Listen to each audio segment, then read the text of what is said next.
It's Wednesday, July 15th. Today on Your Morning Atlantic, taking flight. Nova Scotia rolls out its new fleet of firefighting helicopters. Your top news headlines just ahead. And ready to the rescue, we speak with the Nova Scotia Lifeguard Service about the critical role they play in keeping people safe at our beaches.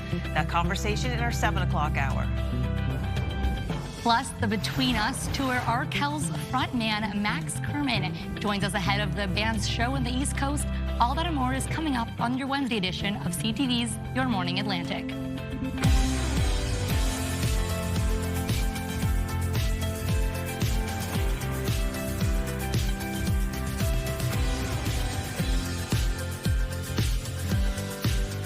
Good morning. Come on in and join us. It is almost 6:01 on this Wednesday, July 15th, right in the middle of the month, right in the middle of the week. And look who's joining us today. Emma Confey's back. Yay. I'm back. Good to have you in today. It's great to be here. Got a good day ahead of us, and I'm looking forward to it. Latavia is in the building behind the scenes, so if we need her for anything, we just have to yell. But we're really happy to have you in the weather hot seat today. Thank you. We'll find out how hot that seat will be in a moment. Yes, it will be warm, so that's a good sign. This one over here, it can't be hot enough. Like if basically, in parts of the country, we're in this extreme heat wave where roads are buckling and such, and Amanda's like, I'm jealous, we're not getting that. I'm not. Tanning weather, that's what you want. Oh my gosh, well for me, I just find I'm always cold all the time. So usually when I'm hearing that we're getting more intense heat, now it comes also with the privilege of I work in an air-conditioned building. I do have air conditioning in my house, the air conditioning in my car works. So it comes with that privilege, but truly I do like it when it's hot. And this is an unpopular opinion. When it's so hot, you know when you're standing and you're like sweating just from I love it.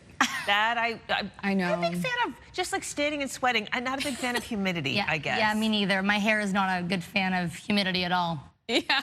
So I can relate. Who cares what we all personally think? And, you know, everybody's got an opinion. What is the weather going to be like today? It's going to be warm. We're going to see temperatures in the 20s. Okay. Although we'll see some pockets of some showers in the mix. Not to worry, though. It'll be still a nice day. But some showers. We do need rain. I have noticed we really actually do. The grass is quite brown in certain spots. So especially quite early in the season for mid-July. Usually the grass in the areas that we've been seeing not looking too green right now. Here's a live look at St. John's in Newfoundland. It looks like a bit of a cloudier start to the day. We do see some sun in the mix, but some showers and some rain in there as well.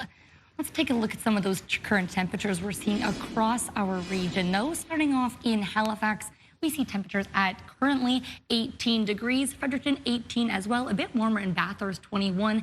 Happy Valley Goose Bay currently at 15 degrees. 15 in Gander as well, and St. John's 14.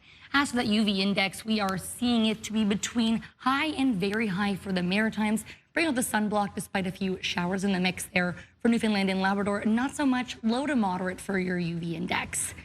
Here's a look at your satellite and radar across the Maritimes. Here we're seeing a mix of sun and cloud in your mix, as well as some scattered showers we will be seeing, and even a chance of some thunderstorms for Newfoundland and Labrador, though we are starting off the day with some rain as well as a risk of thunderstorms as well. Current winds, we're seeing a bit breezier in St. Pierre, Newfoundland, as well as St. John's, 35 kilometers per hour. For those current wind gusts gusting up to 57 kilometers per hour from the south for St. John's, Newfoundland, and 57 in Gander. I'll have more on your weather coming up. For right now, let's send things over to Amanda with your news. Thank you so much, Emma. A Tuesday morning fire has claimed the life of one man in East Chesapeake, Nova Scotia. Local fire departments were dispatched to the blaze on East Chesapeake Road yesterday morning. Halifax Fire says the single-family home was engulfed when they arrived. Firefighters arrived to advance fire conditions on arrival, initial aggressive fire attack, and the fire was brought under control quite quickly. The scene has been handed off to fire investigators and RCMP to try and determine the cause. Dozens of 911 operators in Nova Scotia could be off the job later this week. In a news release, 60 workers represented by the Canadian Union of Postal Workers announced they'd issued strike notice to their employer, Emergency Medical Care, Inc. The union says chronic understaffing is one of the biggest issues. Unless something changes, the operators could be on strike as early as Friday night, although 911 would still be operating because it is considered to be an essential service. Now to a sizable boost to Nova Scotia's ability to fight wildfires. The province has officially unveiled 4 new helicopters that will support everything from water bombing to search and rescue operations. The upgrade gives pilots the best technology and tools to respond during emergencies. We have the 4 new helicopters that precise water bombing capabilities. We've been very happy with the Airbus water bomber capabilities. The helicopters were purchased through a 50-50 agreement with the federal government, splitting the $26 million price tag. That's about $6.5 million per chopper. As we told you here yesterday, Halifax Transit's promised tap-and-pay system is delayed again. The rollout has now been pushed to later in the year, along with a planned fare hike. Still, the overwhelming consensus around the council table Tuesday was one of embarrassment. It's embarrassing, to be honest. We have such a great city, but here we are with transit. We're trying to encourage people to take transit, but yet we cause these obstacles. December? Gotta be kidding. This isn't just embarrassing. I think it's financially very, very damaging as well. If I could just add my voice as well about how disappointed I am. Transit staff explained the delay and took accountability for the missed timeline. Strawberry season is wrapping up around here a little earlier than hoped. Now, blueberry growers are anxiously surveying their fields. While the crop won't be devastated like last year, producers say they still need rain. The weather's been good for wild blueberries so far, but we do need, a few rains before the next, before the crop starts to harvest. We got a little rain there on the weekend, which was great. We really need 2 or 3 more rains. We're looking to invest in transformative projects that are really going to have a large impact on the provincial economy. The minister notes the facility here is already seeing new equipment with plans to expand. The upgrades are expected to keep production moving longer, faster, and into new markets. More concerns are being raised about New Brunswick's shrinking population. The population has declined for 9 consecutive months for the first time in 20 years, meaning New Brunswick has lost 886 residents since the beginning of 2026. An economic consultant warns the decline threatens the province's long-term prosperity and economic strength. It's also worsening skilled trades shortages as construction demand reaches record levels amid housing and infrastructure pressures. Now, a warning, we do have a spoiler alert for last night's episode of The Amazing Race Canada, so we'll just give you a moment just in case, but we can't wait long. Here's the news. A team from Atlantic, Canada has been eliminated, but in the most noble way possible. Come on, ladies. Come on, fellas. What a day. John, come on. Bring it on in. Welcome to the KF Center for Excellence in Kelowna, BC. Keisha, Nova, you're team number 9, which means Maestro and Dwayne, you are the last team to arrive, gentlemen. I am sorry to tell you this, but you have been eliminated from the race. What made you guys choose to give up your race for Keisha and Nova's? I think it's important sometimes to just be kind. I mean, I'm disappointed, but at the same time, I feel very proud of what we did. My partner here, he showed me so much about himself. This was one of the greatest days of my life. Losing has never felt so good. Oh, the chills. So Maestro Fresh West from St. John and his friend Dio Gibson, they were the first team to be eliminated on season 12 of The Amazing Race Canada, but this is what happened. So they had a challenge ahead of them already. They had to complete a speed bump after coming in last in the previous leg, but then they decided to help team Keisha and Nova, who were struggling with a challenge to build an irrigation system. They said, you know what, let's work together. You guys will go ahead of us. So they already made that plan when they were doing this challenge. Then they get to the finish line, and Maestro and Dio, they let the ladies finish ahead of them. Okay. I mean, that's really nice, but it's a competition. So I don't know why you do that. Like, that's so sweet. They were saying it's gesture. They explained, they said, it's the Canadian thing to do, and they said they've had people help them in their lives. But it's a competition. It's not like they're stuck on the highway. I don't know. I mean, I love Maestro Fresh West. My gosh, like, I'm the biggest fan. But I don't know that I would agree with that course of action. Really? See, yeah. I love him even more now because of that. I do. But again, they signed up for a competition. So So any hoodle-doodle, there we are. That's fair. There we are. Oh, I know. I'm just so sad because I was rooting for them. They just had the best energy, and I want them to go along. There's still a mother-daughter duo from Newfoundland and Labrador competing in the race, but yeah. I will go put on Let Your Backbone Slide after the show. You should. Support Maestro Fresh West. If you missed the episode, it is available on Crave the next day, but it airs on CTV Tuesday nights. Okay, let's move on. A beloved children's book character turns 100 this year. It's Winnie the Pooh. Oh, yes. Winnie. Now, you can actually head to England and see this giant beehive-themed installation in London. Until the end of August, people can enter the display at St. Pancras International Station in central London. The hive houses 56 bees, all kinds of things to see inside. Winnie the Pooh was created by English author A.A. Milne, along with English illustrator E.H. Shepard. And then Disney acquired the rights in 1961 to create animated films and merchandise based on Winnie the Pooh. So there are many, many versions of Pooh out there, but lots of people who love him. It's Winnie the Pooh. I love that. That's a nice display, too. It is. It's pretty. And it's right there in the train station, so you can just check it out. I love that. And honey, of course. And, of course, honey spelled H-U-N-N-Y, as you know. Oh, love it. Yeah, for sure. Okay. Guess what? This will be the last day that we do these FIFA reminders. Yeah. It's the last, it's really getting to the nitty-gritty. So you can watch the games. There are only a few left. CTV, TSN, and Crave are where you can find those games, but it will impact our shows tonight. And then that's the last time we'll have this impact. CTV News at 5 and CTV News at 6 will be on this station, CTV2. If you want those details, scan the QR code or go to ctvnewsatlantic.ca. Yeah, England and Argentina. Next big one. Who's going to play Spain?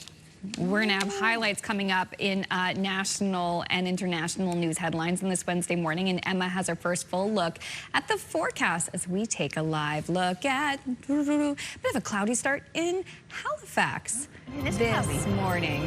Yeah, we got the forecast. Rain. Yeah. Looks like rain. Got a little fog, too. Forecast is next.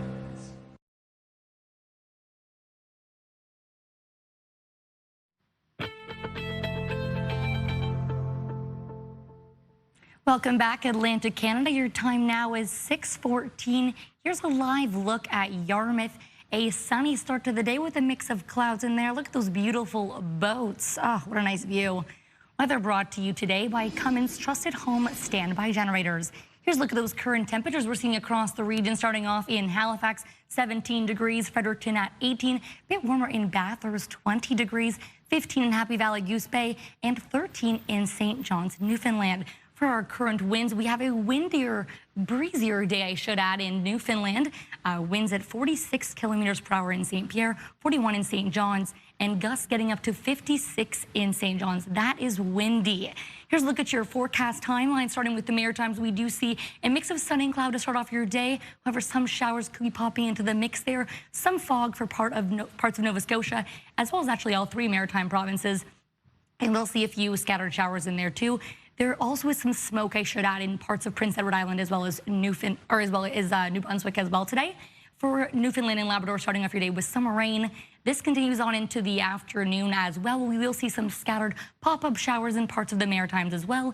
Into the evening as well. Those should clear up for the most part, but still a chance we could be seeing even some thunderstorms in that mix as well.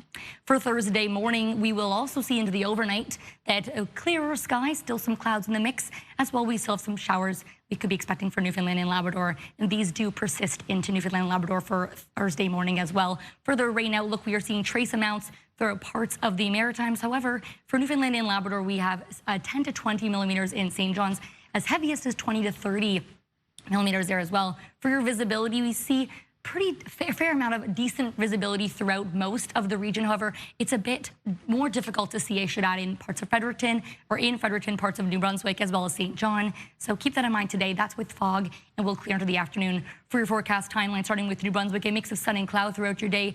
Daytime highs we're seeing in the 20s. We're seeing from 27 in Woodstock, 28 in St. John's. As for Prince Edward Island, temperatures in the 20s as well, 23 in Surrey as well as 26 in Tignish. Mix of sun and cloud with a chance of showers. We are also seeing showers for parts of Nova Scotia as well. Your daytime highs 23 in Canso, 26 in New Glasgow.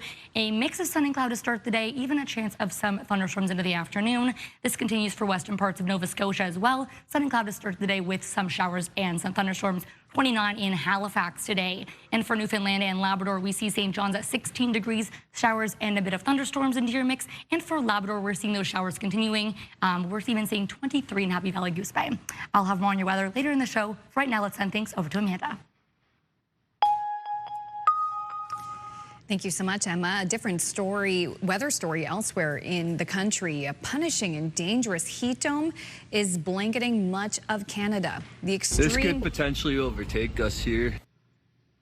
The extreme heat triggered wildfires in northwestern Ontario, which led to this close call. This dramatic video was taken inside a train near Collins, Ontario. The car was carrying wildfire evacuees who were trying to escape the flames. Incredibly, the people on board got away safely, but the train remains on the tracks. There are currently active weather alerts in 2 territories and 5 provinces. Cuba's national power grid has collapsed again. The energy minister said it's the 3rd major blackout in 9 days. The chronic power failures have fueled frustration with the government and prompted small nightly pot-banging protests, as well as anger over the U.S.-imposed oil blockade. The frequent outages come as a U.S.-imposed oil blockade has challenged the island's already aging energy infrastructure. The Snowbirds did one final hometown flypast in Saskatchewan before the iconic fleet of two-door jets heads west to be grounded. CTV's Allison Bamford was there for the historic goodbye.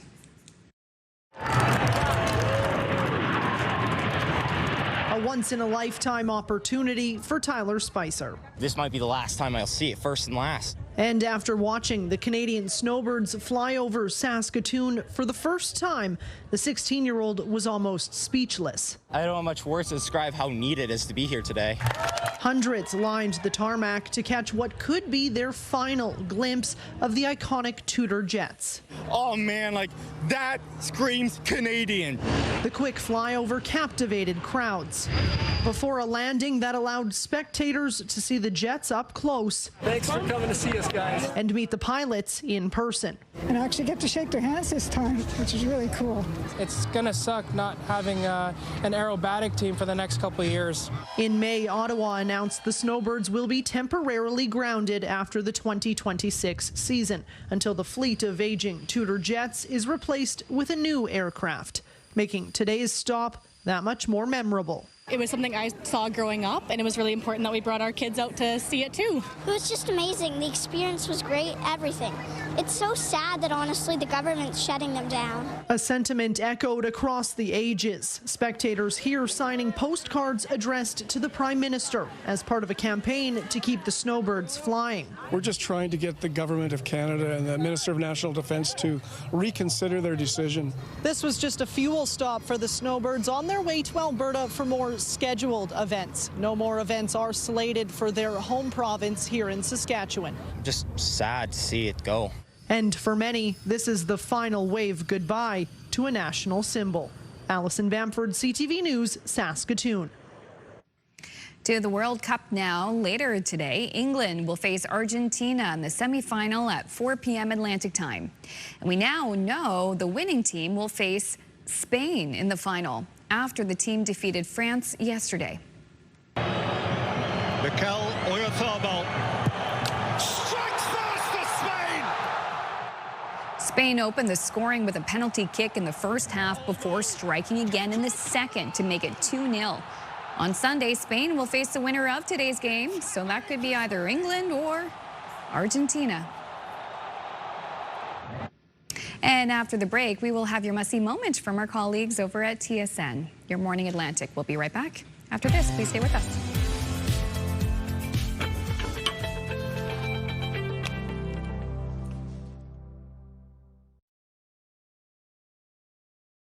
Move Mornings with Aaron and Peter. Weekday mornings on Move 100. The most fun in the morning. And home of the $1,000 minute. Only on Move 100 Halifax.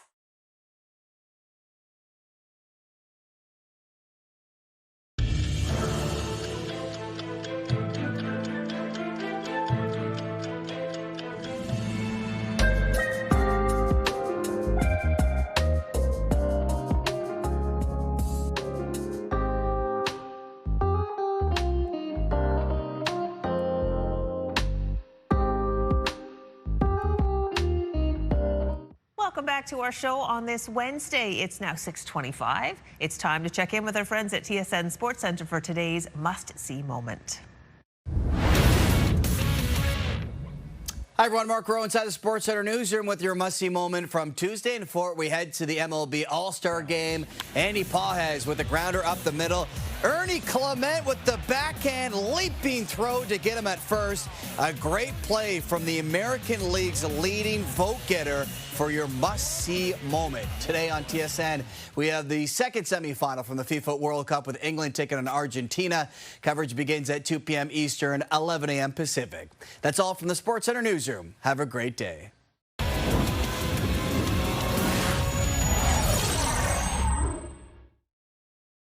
This TSN must-see moment brought to you by J.R. Rahe's Furniture and Appliances. Here's a look at your 3-day forecast starting with New Brunswick. On Wednesday, we're seeing a high of 27, mix of sun and cloud throughout your day, as well as some showers into this afternoon. For Thursday, we're seeing as well a chance of thunderstorms, 21 for that daytime high, 10 for that low, mix of sun and clouds, 60% chance of showers. And for Friday, we're seeing things cool down with a mix of sun and cloud. For Nova Scotia, temperature for your daytime high, 26 degrees today, 17 for that low, a mix of sun and cloud as well, some scattered showers and some thunderstorms possibly in the mix. For Thursday, 26 degrees for the daytime high, 12 for that low, mix of sun and cloud throughout the day, again with those showers. For Friday, things cooling out as well for Nova Scotia, 20 degrees for that daytime high and 12 for that low. Jumping over to Prince Edward Island, 26 for the daytime high as well, mix of sun and cloud throughout your day, 30% chance of showers. For Thursday, 24 degrees for that high, 13 for that low, mix of sun and cloud throughout your day. And for Friday, things drop to 20 degrees, mix of sun and cloud. Your low is 13.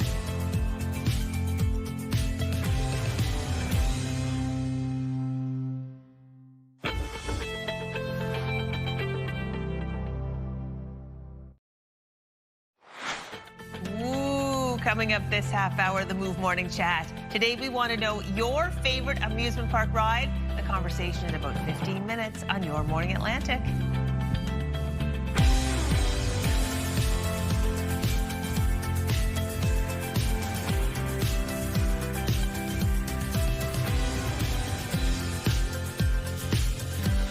It's 6:30 and it is Wednesday, July 15th, so happy you can join us. And in for Latavia this morning, we have Emma Convey. It's good to see you again, Emma. It's good to see you guys. Thanks for having me in here. And you've been enjoying the weather duties. I was going to say, it's nice to fill in for the weather, especially when you don't have to do it in the middle of winter. Yes, for sure. There's snow and ice. We don't have to worry about that right now. Yes, that's very true. When it's warm, I'm happy to be here. When it's a lot of rain, not so much, but not the case today, so we're in for some luck. Yeah, well, it's pretty morning in Fredericton. Yes, a little bit of clouds in the morning there, but it is a pretty warm start. It's 18 degrees in your area there, and there is some sun in your mix as well. Let's jump into those current temperatures across the region in I jumped ahead again. Fredericton, we are looking at 18 degrees again, and for Halifax, 17 degrees. Happy Valley, Goose Bay, a bit cooler, 15 degrees. 13 for St. John's, Newfoundland. Jumping into that UV index for the Maritimes, we are seeing it between high to very high. Bring out the sunblock despite a few showers. For Newfoundland and Labrador, quite a bit lower though, low to moderate, and that is obviously because we are seeing some rain in the mix for today. For your satellite and radar, the Maritimes, a mix of sun and cloud throughout your morning, a bit of fog in parts of Nova Scotia, Prince Edward Island, as well as New Brunswick. We are seeing some rain in the forecast for Newfoundland and Labrador. For our current winds, a bit breezy in parts of Newfoundland, 41 in St. John's, Newfoundland, 46 in St. Pierre, but breezy for those wind gusts, gusting up to 56 kilometers per hour in St. John's, Newfoundland, 31 in Sydney. Let's send things over to Amanda with your news. Thank you so much, Emma. Beginning today, drivers in Halifax will pay more for on-street parking. Weekday on-street parking rates have now increased by 25%, rounded to the nearest quarter. Monthly commuter parking permit fees will also increase by $20. The changes were approved by Halifax Council last month. Another big change, you'll also now have to pay for on-street parking on Saturdays in select zones. That include downtown Halifax, Spring Garden Road, and downtown Dartmouth. Back in March, the Spring Garden Area Business Association called the move disappointing. The city says this will generate more than $400,000 and will help with parking demand.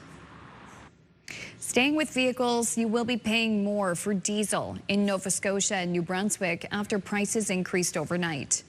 After increasing just yesterday, diesel prices surged again in Nova Scotia, this time by 10.7 cents. The minimum price now $2.20.9 a litre. And in New Brunswick, diesel increased by 11.1 cents. The maximum price now $2.20.8. Gas prices were not impacted and prices did not change in PEI. A Tuesday morning fire has claimed the life of one man in East Chesapeake. Local fire departments were called to the blaze on East Chesapeake Road yesterday morning. Halifax Fire says the single-family home was engulfed when they arrived. Firefighters arrived to advance fire conditions on arrival, initial aggressive fire attack, and the fire was brought under control quite quickly. The scene has been handed off to fire investigators and RCMP to try and determine the cause.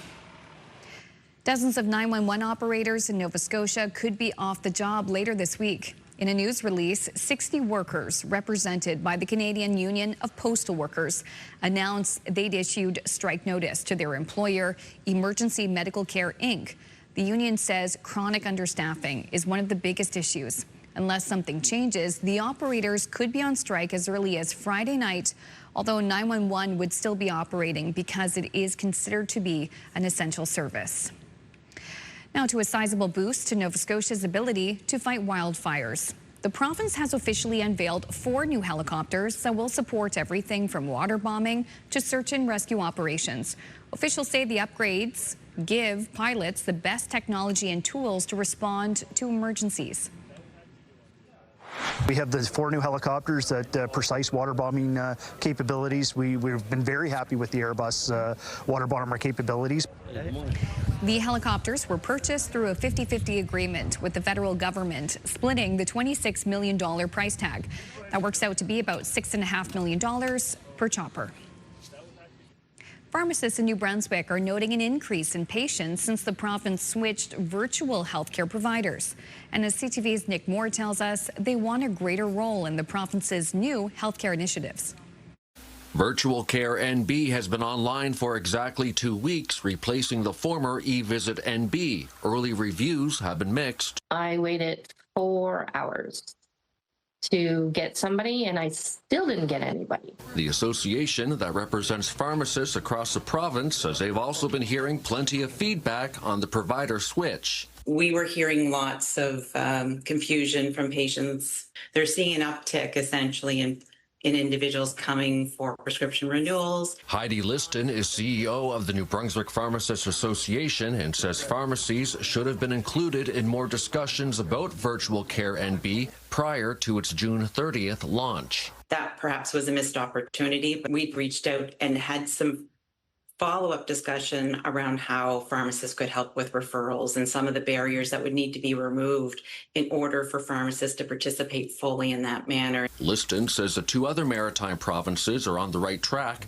where pharmacists are able to diagnose and treat a wider variety of ailments. She says the association supports the province's prioritization of collaborative healthcare clinics. However, we haven't been part of those early planning or conversations as well as an organization. We want to support the collaborative care clinic model that this government has established. However, we don't necessarily agree that a pharmacist has to be under the same roof. Our attempts today for comment from the Department of Health and Minister Dr. John Dornan were not successful. The department has previously said that Virtual Care NB will improve the delivery of health care and that it is monitoring the early feedback coming in. Nick Moore, CTV News, St. John. Thank you, Nick. And that's your second look at your local news headlines. Thank you so much. Let's talk a little bit about FIFA. Okay, most of the world's attention's on the FIFA World Cup these days, but don't miss out on the 53rd annual World Pea Shooting Competition. It's a real thing. Yeah, there it is. You know when you shoot peas through a straw? Well, the English village of Whitcomb in Cambridgeshire hosted the event over the weekend, and the rules for pea shooting, you throw them into this putty. So you must get it within the rings of this putty. Interesting, right? And the peas are hard peas, much like the pea that would be put under the mattress of the princess. I feel that pea every time. Yeah, I can see you. The story was based on your life experience. Anyway, this is also happening. You can get to Cambridgeshire next time if it's something you'd like to try. Don't do this at the dinner table, though. It'll drive your mother crazy. Oh, absolutely. Not a huge fan of peas, to be honest. I'd be okay to, shoot fire them away. Like dried peas, not quite the same size. I'm not exactly sure what they would have to go here for analysis. Well, and I really feel for the supporters there in England if they were really stuck between supporting that championship or watching FIFA. Exactly. I know. How do you pick? What are you going to do? I know. Anyway, 3 more games today. Yeah.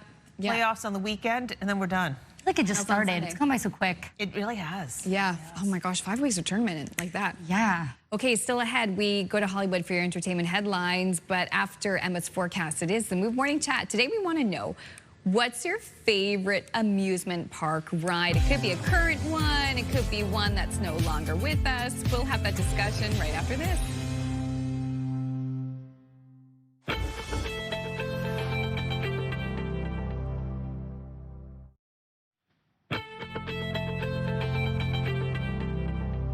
Welcome back, Atlantic Canada. Your time now is 6:41. Here's a live look at Truro, Nova Scotia. A beautiful start to the day, nice and warm. We are seeing some fog in the forecast here, but a nice mix of sun and clouds to start off your morning. Let's take a look at those current temperatures we're seeing across the region. Starting off in Halifax, 17 degrees. St. John, 15. Fredericton, 18 degrees. Bit cooler, Happy Valley Goose Bay, 15. Things are also a bit cooler in St. John's, Newfoundland at 13 degrees. For those current winds, we're seeing some breezier winds in parts of Newfoundland. St. John's, 41 kilometers per hour, coming from the south direction, gusting up to 56 kilometers per hour, as well as in Gander, 44. Here's a look at your forecast timeline, starting with the Maritimes, a mix of sun and cloud throughout this part of the region. We do see some fog in the mix for the Maritimes, as well as some smoke. This is as a result of the fires in Quebec. But we are seeing that in Fredericton, as well as parts of Prince Edward Island as well. Rain starting off your day in Newfoundland and Labrador, continuing into the afternoon as well. We will see some scattered showers throughout the day, little pockets here and there throughout the Maritimes, continuing though throughout Newfoundland and Labrador into the day. And into the evening, we will see some clouds as well in the mix for the Maritimes, and some showers lingering around here and there, even some thunderstorms in that mix as well. Into the overnight, though, just cloudier skies we're seeing, with some lingering into Thursday morning rain for parts of Newfoundland and Labrador. Here's a look at those rainfall outlook totals we're seeing until Thursday morning tomorrow. So Port Hawkesbury seeing between 10 to 20 millimeters here. Some trace amounts throughout parts of the Maritimes. For Newfoundland and Labrador, 10 to 20 millimeters in St. John's, Newfoundland, getting up to as heavy as 20 to 30 millimeters we could be seeing there. Here's for your visibility. You could see a fair amount and very different distances across the Maritimes, as well as Newfoundland and Labrador. It's a bit more difficult to see, though, in parts of New Brunswick, Fredericton specifically, as well as St. John. That will clear with the fog into the afternoon, getting out of your forecast there. For your forecast timeline, starting with New Brunswick, temperatures ranging in the 20s, 24 in Campbellton, getting up to 28 in St. John, and 28 in Moncton as well. Mix of sun and cloud, a chance of showers, even some thunderstorms in the mix here. For Prince Edward Island, those 20s continue. 23 degrees in Surrey, 26 in Charlottetown. A mix of some showers that we could be seeing throughout parts of Prince Edward Island today, but a mix of sun and cloud in your forecast as well. For eastern parts of Nova Scotia, in Canso, 23. 27 in Sheet Harbor, quite a bit warmer. A mix of sun and cloud, chance of thunderstorms popping up throughout your day, as well as some rain. Wind gusts getting up to 40 kilometers per hour. For western parts of Nova Scotia, temperatures 29 degrees in Halifax, 23 in Yarmouth. We see a mix of sun and cloud, and again, those chance of some thunderstorms and showers will continue into the afternoon. For Newfoundland and Labrador, 16 degrees in St. John's, Newfoundland, showers and some rain in your mix, even some thunderstorms. And for Happy Valley Goose Bay, 23 degrees. I'll have more on your weather a little bit later. Let's send things over to, drumroll, the chat.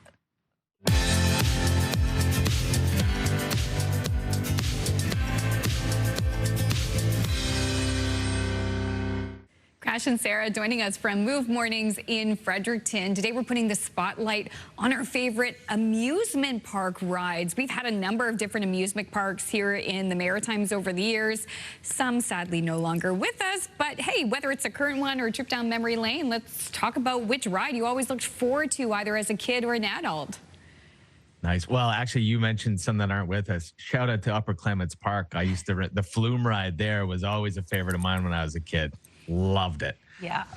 But I'm a roller coaster guy. Like I can't do the spinny rides. My kids will get on like the teacups or whatever they are. They call them the apples. I don't even know. I'm the tilt-a-whirl. I'm like, guys, I can't do this with you. If you want me to spend the day at an amusement park, we gotta like roller coasters only. I can do those. I love the thrill of them. Front, back, middle, doesn't matter.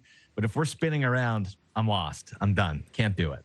And you know what? As you get older, too, you go to amusement parks. If you're like me, you just end up with a headache at some point because it's hot and there's pavement and there's lines for everything. So I love a roller coaster, too, but sometimes you're like, I just can't do it. So I'm so happy, Crash, you mentioned my beloved flumes, the log flumes. You just go down a leisurely little jaunt. You go wee down into the water and it's done. And you can do it as many times as you want. And it feels like you're in a jacuzzi or something. I love the flumes. I will go for a flume 10 times out of 10. My father-in-law and I actually will go to big amusement parks on big family vacations, and everyone's like, "Let's go!" And he and I are like, "Where's the flume?" That's all we can handle today. Oh, you guys. Okay, I gotta speak because you're speaking my language.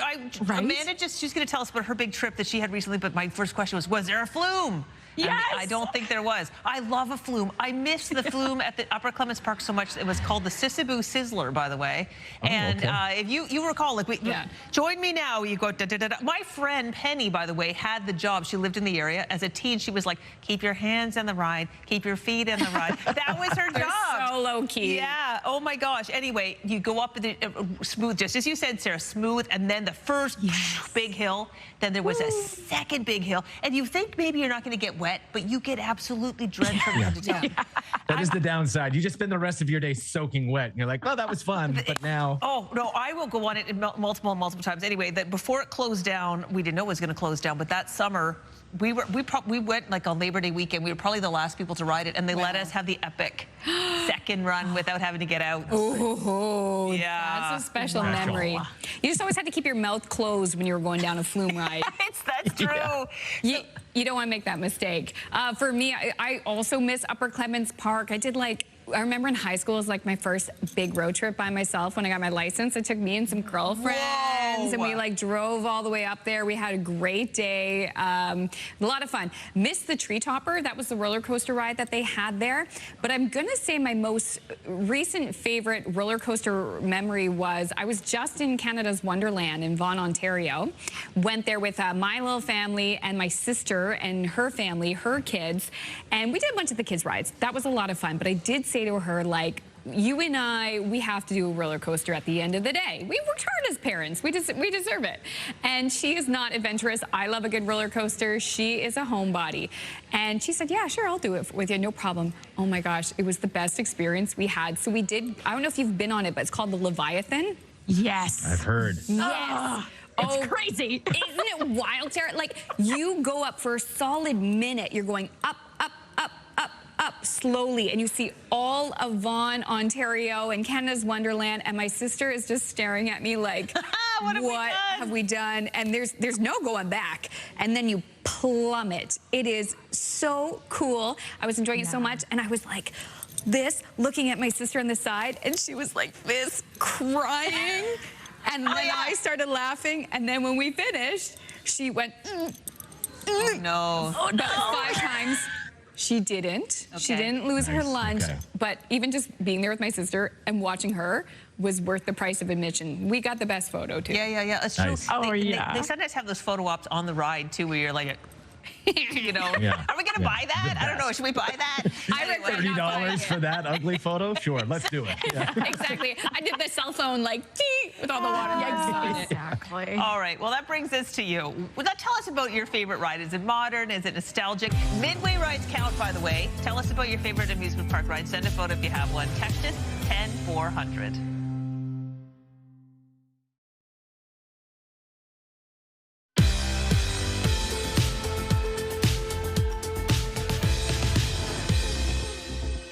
Now to head to your Hollywood for a look at your entertainment headlines. Tom Cruise is on a mission to New Jersey for Sunday's World Cup final match. FIFA announcing the Hollywood icon will be part of a special appearance at the global mega event, and Jennifer Hudson will be performing the national anthem. What are we going to start with? Scene 1, the beginning. We're heading back to Middle-earth. The Lord of the Rings, The Hunt for Gollum, has officially started production. Warner Brothers posting behind-the-scenes footage of the new movie, which hits theaters in December 2027. Since the day we met. You okay? I knew we would be best friends. The new action comedy Ride or Die, starring Octavia Spencer and Hannah Waddingham, starts streaming today on Amazon Prime Video. The show follows two best friends who have their lives turned upside down when one of them is revealed to be an assassin. And happy birthday to Forrest Whitaker. The Academy Award-winning actor turned 65 today. That's what's happening in Hollywood. Melissa Adon, ABC News. Experts are looking into some old technology to learn new information about the human brain. The study came to be after a Canadian teenager decided to ditch his modern phone for an old-school flip phone. CTV's Kathy Lee has the story. Scroll, tap, repeat. For many people, doom scrolling on their smartphone has become second nature. That's how it was for Jarrett Gross. I always felt like I wasted a lot of time, and it was also hard to stop. Last November, the 17-year-old decided to make some changes, so he ditched his smartphone for a flip phone where he could not access social media apps and started noticing improvements in his overall well-being. It was pretty good. I like it way better. I think life is better on a flip phone. He wanted to know if those changes could be measured, so he asked some of his closest friends to take part in a case study. They switched to flip phones for a couple months while a psychologist conducted before and after brain scans. Dr. Blake Osmos led the experiment, which included a questionnaire. In the measures for depression and stress levels, as well as anxiety, they dropped like immediately. And for the brain scans, what we saw is a decrease of those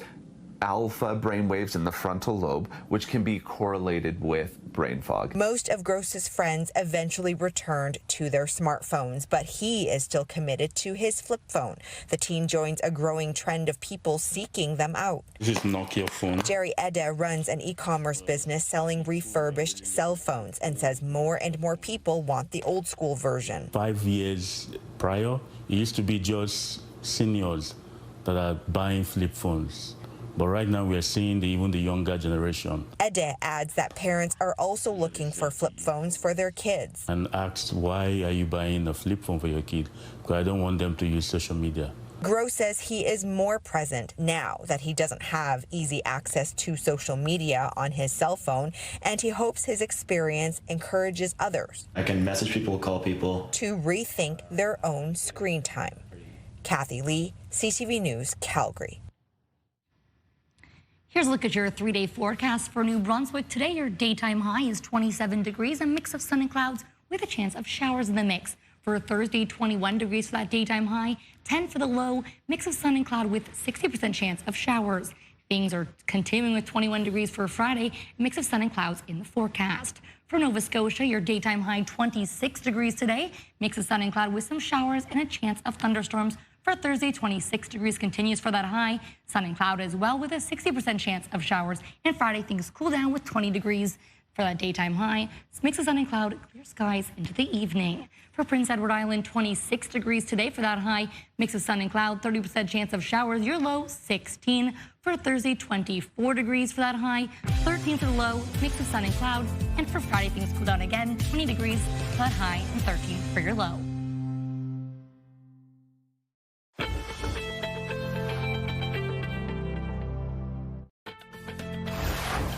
It's Wednesday, July 15th. Today on Your Morning Atlantic. Starting today, drivers in Halifax and Dartmouth will pay more for on-street parking and also pay for it on Saturdays. Details just ahead in your news headlines.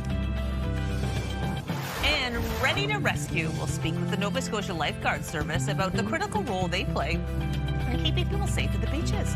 A conversation that might keep you safe this summer, coming up in 15 minutes on Your Morning.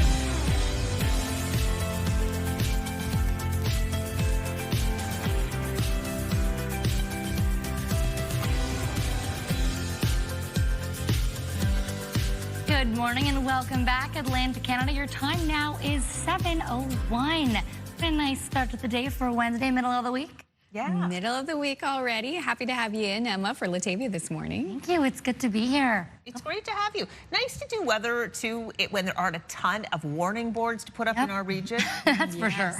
Now, do you have relatives in other parts of the country where they are experiencing heat warnings? I do in Ontario, and I know they've been really dealing with the extreme heat, and they have since the beginning of the month. How about you two? Well, you've got family in Ontario, right? Yes, my family's out in Barrie, so it's quite warm there as well. Wow. Much warmer there than we're seeing here. No one's complaining. I'm not hearing it either. So when I call my dad, we love to talk. Like, honestly, we just love talking about the weather. I should give him a call, see how he's doing. I'll report back tomorrow. Especially in Charlottetown, Prince Edward Island. It's a nice start to the day there. Looks muggy, though. It does look muggy. There is some fog. In fact, there is actually some local smoke as well here as a result of wildfires from Quebec. Yes, let's take a look at those current temperatures. What we're seeing in Charlottetown is 19 degrees there, 17 in Halifax, 19 in Fredericton. Happy Valley Goose Bay sitting at 15 degrees. And in St. John's, we're seeing 13. For that UV index for Maritimes, we have between high to very high, so still needing that sunblock there. For Newfoundland and Labrador, however, not as high. We have low to moderate, so that's as a result of some of the rain we're seeing in the mix here.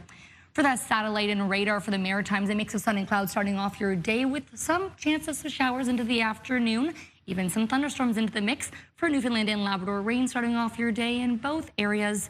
For current winds, a bit breezier in Newfoundland and Labrador as well. St. John's 39 kilometers per hour, 44 in St. Pierre. For Charlottetown, 13 kilometers per hour. For those current wind gusts gusting up to 57 in St. John's and from the south.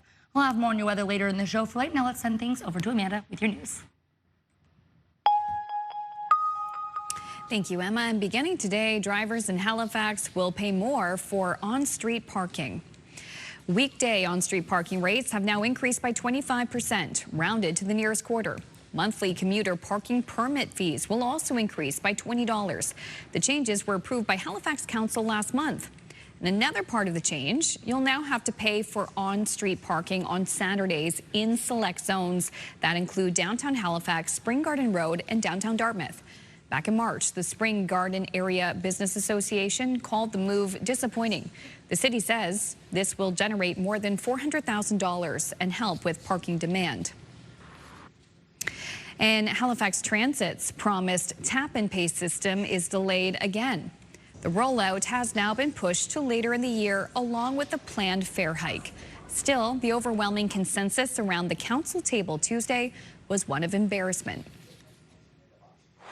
It's embarrassing, to be honest. We have such a great city, but here we are with transit. We're trying to encourage people to take transit, but yet we cause these obstacles. December? Gotta be kidding. This isn't just embarrassing. I think it's financially very, very damaging as well. If I could just add my voice as well about how disappointed I am. Transit staff explained the delay and took accountability for the missed timeline. Staying with news for motorists, you will be paying more for diesel in Nova Scotia and New Brunswick after prices increased overnight. It's the second price in 2 days for Nova Scotia diesel. Diesel prices surged again in Nova Scotia, this time by 10.7 cents a litre. The minimum price now $2.20.9. And in New Brunswick, diesel increased by 11.1 cents. The maximum price $2.20.8 a litre. Gas prices were not impacted and prices did not change in PEI. A Tuesday morning fire has claimed the life of one man in East Chesapeake. Local fire departments were called to the blaze on East Chesapeake Road yesterday morning. Halifax Fire says the single-family home was engulfed when they arrived. Firefighters arrived to advance fire conditions on arrival, initial aggressive fire attack, and the fire was brought under control quite quickly. The scene has been handed off to fire investigators and RCMP to try and determine the cause. A destination hotspot in our region is off to one of its biggest and best seasons in years. St. Andrews by the Sea always tends to attract a lot of visitors, and that's especially true right now. CTV's Avery McRae has more. The summer season brings just about everyone to this seaside community.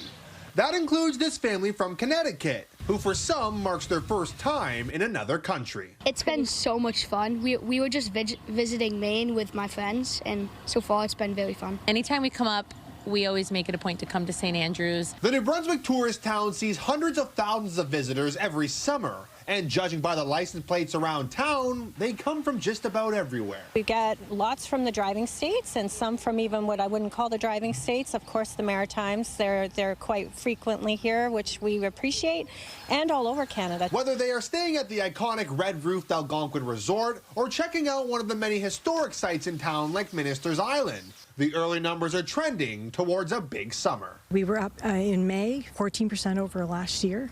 If you combine May and June, we were actually up 22% over last year. The feeling is shared along Water Street, where restaurants are seeing an influx of travelers not seen in years. I've been here for 4 summers. This is our busiest summer by far, but it's great. Like, we love how busy it's been, and it's wonderful. They haven't stopped coming. I think it's actually getting better, especially after last year and the tariffs. It really brought the Americans that want to support Canada back up here for sure. Which means even on a Tuesday, the tourist town is thriving. Ava McRae, CTV News, St. Andrews, New Brunswick. Oh, St. Andrews, what a jewel in the region. Love that place. The Algonquin, super Iconic. favorite. Might be my favorite hotel. Plus haunted ghost stories from there, too. I'm happy about that. That's just optional. Okay. Yeah, I get behind it. Grand. Oh, lovely. Another place I really want to visit, though, and this is why I chose this next story, Slovenia. Ooh. It is beautiful, and they have an annual volleyball on water tournament. Check it out. Yeah, they play in this historic river. Teams from around the world take part in this special court that's in the water. It's submerged under 15 centimeters of water that makes it extra challenging for, getting up there to do the various volleyball moves. I don't play volleyball, I guess. Spike? No, spike. I was thinking a spike. What would that be when you hit it with your wrists like that? A bump. A bump. There we go. Anyway, a bump, a volley. A bump, a volley. As you can see, it's fun, it's challenging, it keeps you cool in hot weather. And this has been going on since 2019, which is not that long ago. So I'm wondering how it all came about. Yeah. I would love to play that. That looks fun. Doesn't it look like fun? Yeah. Slovenia is beautiful. Wow. Especially the extra obstacle. They had like a little riverboat in there too. Well, yeah, they got they're still using the river. Yeah, fish. Like, oh, there's a fish. Yeah, exactly. Could you imagine stepping on a fish or something that flies under your feet while you're trying to hit the ball? It could happen. Anyway, that is in Slovenia. That is heated action, but not as intense as FIFA, which is really coming to a close. Just a couple more games left. FIFA pitch, yes. CTV, TSN, and Crave is where you can watch today's game between who? For today, England and Argentina, 4 p.m. Atlantic time. You passed the test, but that game is going to impact our 5 and 6 o'clock newscasts that are going to move to this channel just for today. Scan to see the details or go to ctvnewsatlantic.ca. Plus, if you did miss yesterday's game between Spain and France, we'll have the highlights just ahead in national and international news. And also after the break, Emma has the latest look at the forecast on this Wednesday morning. We're going to take a live look at another jewel that is popular for tourists around here. Chester, Nova Scotia. Look how still the water is this morning. Forecast is next.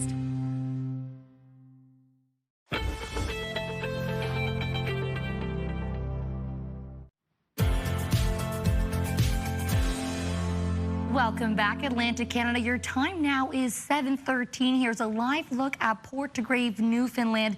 It may look sunny, but there is some rain there right now, a bit of fog, and some showers throughout your day. Starting off there today, a bit cooler. Taking a look at those current temperatures, weather brought to you by Cummins Trusted Home Standby Generators. Let's start in the Maritimes with our current temperatures. I jumped ahead. Halifax setting at 18 degrees, Fredericton at 19, Charlottetown a bit warmer, 20s already, 20 degrees. And for Happy Valley Goose Bay, 16 degrees, a bit cooler in St. John's, Newfoundland at 13. For those current winds, we do have coming in from the south direction for St. Pierre, 44 kilometers per hour, 43 in St. John's. For the Maritimes, 15 in Halifax and 13 in Charlottetown. Wind gusts getting up to 63 in St. John's. That is breezy. Here's a look at our forecast timeline, starting with the Maritimes. A mix of sun and clouds starting off your day here. Some fog in parts of New Brunswick as well as Nova Scotia. And there is some smoke in the region as well as a result of the wildfires in New Brunswick. And that is for as a result of wildfires in Quebec, pardon me. And the smoke will be in parts of New Brunswick as well as parts of Prince Edward Island. Rain starting off your day in parts of Newfoundland and Labrador. Continuing into the afternoon, we will see some pockets of some showers, even a risk of thunderstorms throughout the Maritimes today as well. This is into the evening for the Maritimes, some lingering showers in Nova Scotia and some clouds into the afternoon. Rain continuing though for Newfoundland and Labrador. Into the overnight, you can see clearer skies. Do have some clouds into the mix though. For the most part, the rain is getting out of the area, fog dissipating as well. Still a bit of lingering rain though for Newfoundland into Thursday morning. For the rain outlook totals, we have trace amounts throughout most of the Maritimes, 10 to 20 in Port Hawkesbury. For Newfoundland and Labrador, a bit heavier, 10 to 20 in St. John's, even as heavy as 20 to 30 for Newfoundland as well. Our visibility looking fairly good for the most part across the Maritimes here. Fog again clearing into the afternoon. Here's a look at your forecast timeline, starting with New Brunswick. We have temperatures at 28 degrees in Moncton, 28 degrees in Fredericton as well. A mix of sun and cloud, 30% chance of showers and some thunderstorms as well for your day here. Prince Edward Island, we have a mix of sun and cloud, again with some chance of some showers. Temperatures in Surrey at 23, 25 in Summerside. For eastern parts of Nova Scotia, 20s across the board, 23 in Canso, a bit cooler in Cheticamp, 21. Warmest though in Sheet Harbour, 28, sun and cloud. Risk of some thunderstorms into your day. Western parts of Nova Scotia seeing that same 28 for Bridgewater, 29 for Halifax. Wind gusts getting up to 40 kilometers per hour. For Newfoundland and Labrador, St. John's looking at 16 degrees, showers and some thunderstorms in your day. Happy Valley Goose Bay at 23. Let's send things over to Kaylin with your campfire report.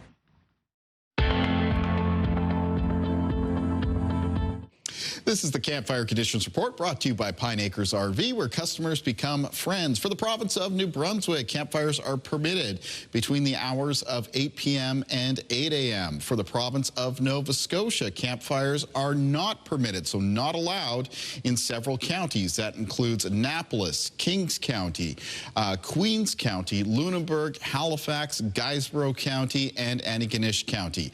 Other parts of the province are allowed to have campfires between 7 p.m. and 8 a.m. And for the province of Prince Edward Island, campfires are permitted, but no domestic brush burning is allowed in either Prince or Queens County. In Kings County, brush burning is permitted between 8 p.m. and 8 a.m. The next update to these provincial restrictions will be at 2 p.m. on July 15th. Thank you, Kaylin. Staying with weather, a punishing and dangerous heat dome is blanketing much of the country outside of our region. The extreme heat triggered wildfires in northwestern Ontario. This could potentially overtake us here. And it led to this close call, this dramatic video taken inside a train near Collins, Ontario. The car was carrying wildfire evacuees who were trying to escape the flames. Incredibly, the people on board got away safely, but the train remains on the tracks. There are currently active weather alerts in 2 territories and 5 provinces. The U.S. carried out another night of attacks on Iran while reimposing its naval blockade of Iranian ports. All of this unfolds as 2 Canadian vessels remain trapped in the Strait of Hormuz. CTV's Judy Trin has more. As the ceasefire in the Middle East breaks down, 2 cargo ships owned by Quebec company Desgagnés Maritime Transport are stuck in the danger zone, stranded in the Strait of Hormuz for 136 days. The tension is extreme right now. So I'll say we were a little bit unlucky in the time and space here. On the weekend, Tehran launched attacks on tankers belonging to U.S. regional allies, while Washington struck Iran's ports and vessels. Donald Trump is reimposing the naval blockade and walking back plans to charge ships protection fees. The U.S. president says several Gulf states made him a different offer. It was never fair to me that we would be guarding the strait when we basically don't take any, we don't need the oil at all. They said we'd love to do it a different way. We'd love to invest in the United States with billions and billions of dollars. Desgagnés' 2 ships should have returned to Canada weeks ago to sail to the Arctic during the ice melt.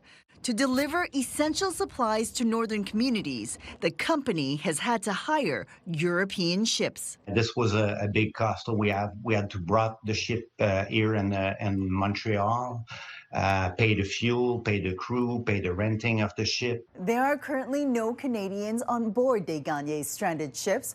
Most of its sailors are from the Philippines or Ukraine. And just 3 weeks ago, the company was able to get replacement merchant marines aboard its ships. CTV's Judy Trin reporting in Ottawa. Today at the FIFA World Cup, England will face Argentina in the semifinal at 4 p.m. Atlantic time. We now know the winning team will face Spain in the final after the team defeated France yesterday.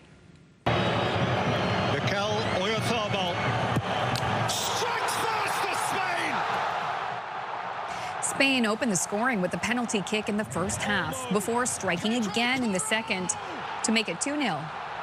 On Sunday, Spain will face the winner of today's game, so that could be England or Argentina. Another break here on Your Morning Atlantic. On the other side of it, Crystal will have a conversation with the Nova Scotia Lifeguard Service, which is now entering its 54th season. That interview is up next.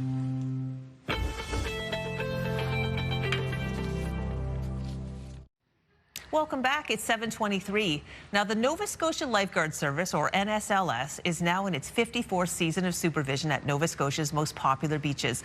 The service deploys about 80 lifeguards to supervise 24 beaches across 12 counties this summer. And last year alone, there were nearly 400,000 visitors to Nova Scotia's supervised beaches. Here to tell us more about the critical role lifeguards play in keeping people safe at the beach is NSLS Director Paul Dion, who's been with the service for 52 of its 54 years in existence. Good morning, Paul. Good morning, Crystal. Great to have you here. So we actually have some images of last month's training camp, which you attended with the lifeguards. Tell us more about the qualifications that lifeguards have to have. They need to get, number one, the National Lifeguard Certification Waterfront. That's good across Canada, Canadian recognized certification. And then their intermediate first aid, CPR, use of AEDs, and oxygen. And that's the basic certifications, and certainly some swim tests and some running tests. Definitely. And it's a big deal because this is open water. The ocean is a much more challenging environment to supervise in than, say, a swimming pool. Wind and waves can create lots of issues for us. Yeah, and not to mention marine life, I mean, all kinds of challenges. Let's talk a little bit about the lifeguards day to day. They have to amass physical points to stay in shape. Yeah, they have to stay physically fit and certainly technically fit, and we require them through a point system to get 30 points per day, 20 physical and 10 technical. So they practice every day in hopes of not having to use the skills, but to be ready for use. They have to be ready. Is the lifeguard's role to actually save lives or protect lives? 99.8% of the time they are not making rescues, they're preventing rescues. We try and do what we call interventions, where they get on something before it happens. And we did over 10,000 interventions. We actually record those last year, and that's the number I like to hear, not the number of rescues, the number of interventions. Well, people can certainly play a role in keeping themselves safe at the beach. The lifeguards are there to protect, but what can people do? What do you need people to know about being safe at beaches? Well, overestimated ability, people at the beginning, particularly at the beginning of the season in cold water, they think they can go out and swim to the buoy or swim out far, and not a good time to discover you can't do it when you're out far. And so overestimated ability is one of the chief problems, and non-awareness of, you know, the waves and the currents.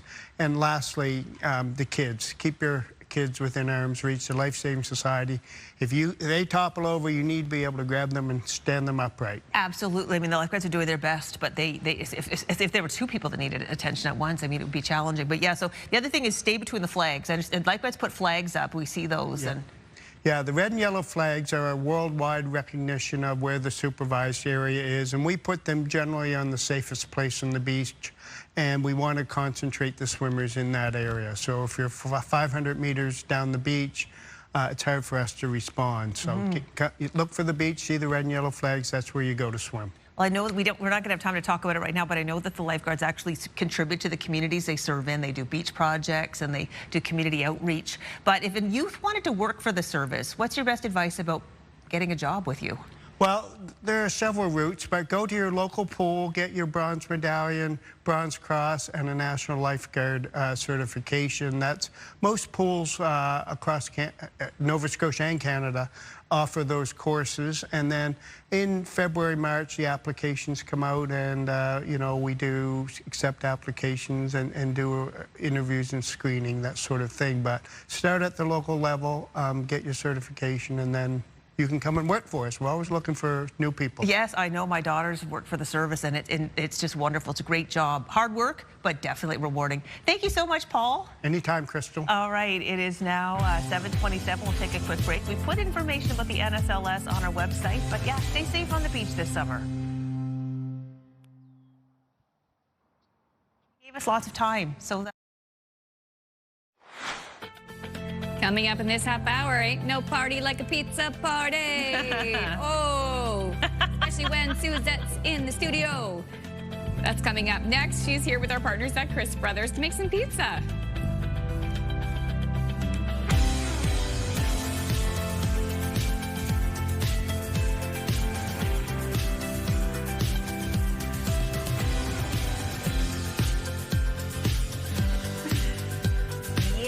come on in and join us halfway through the show already, halfway through the week, halfway through the month.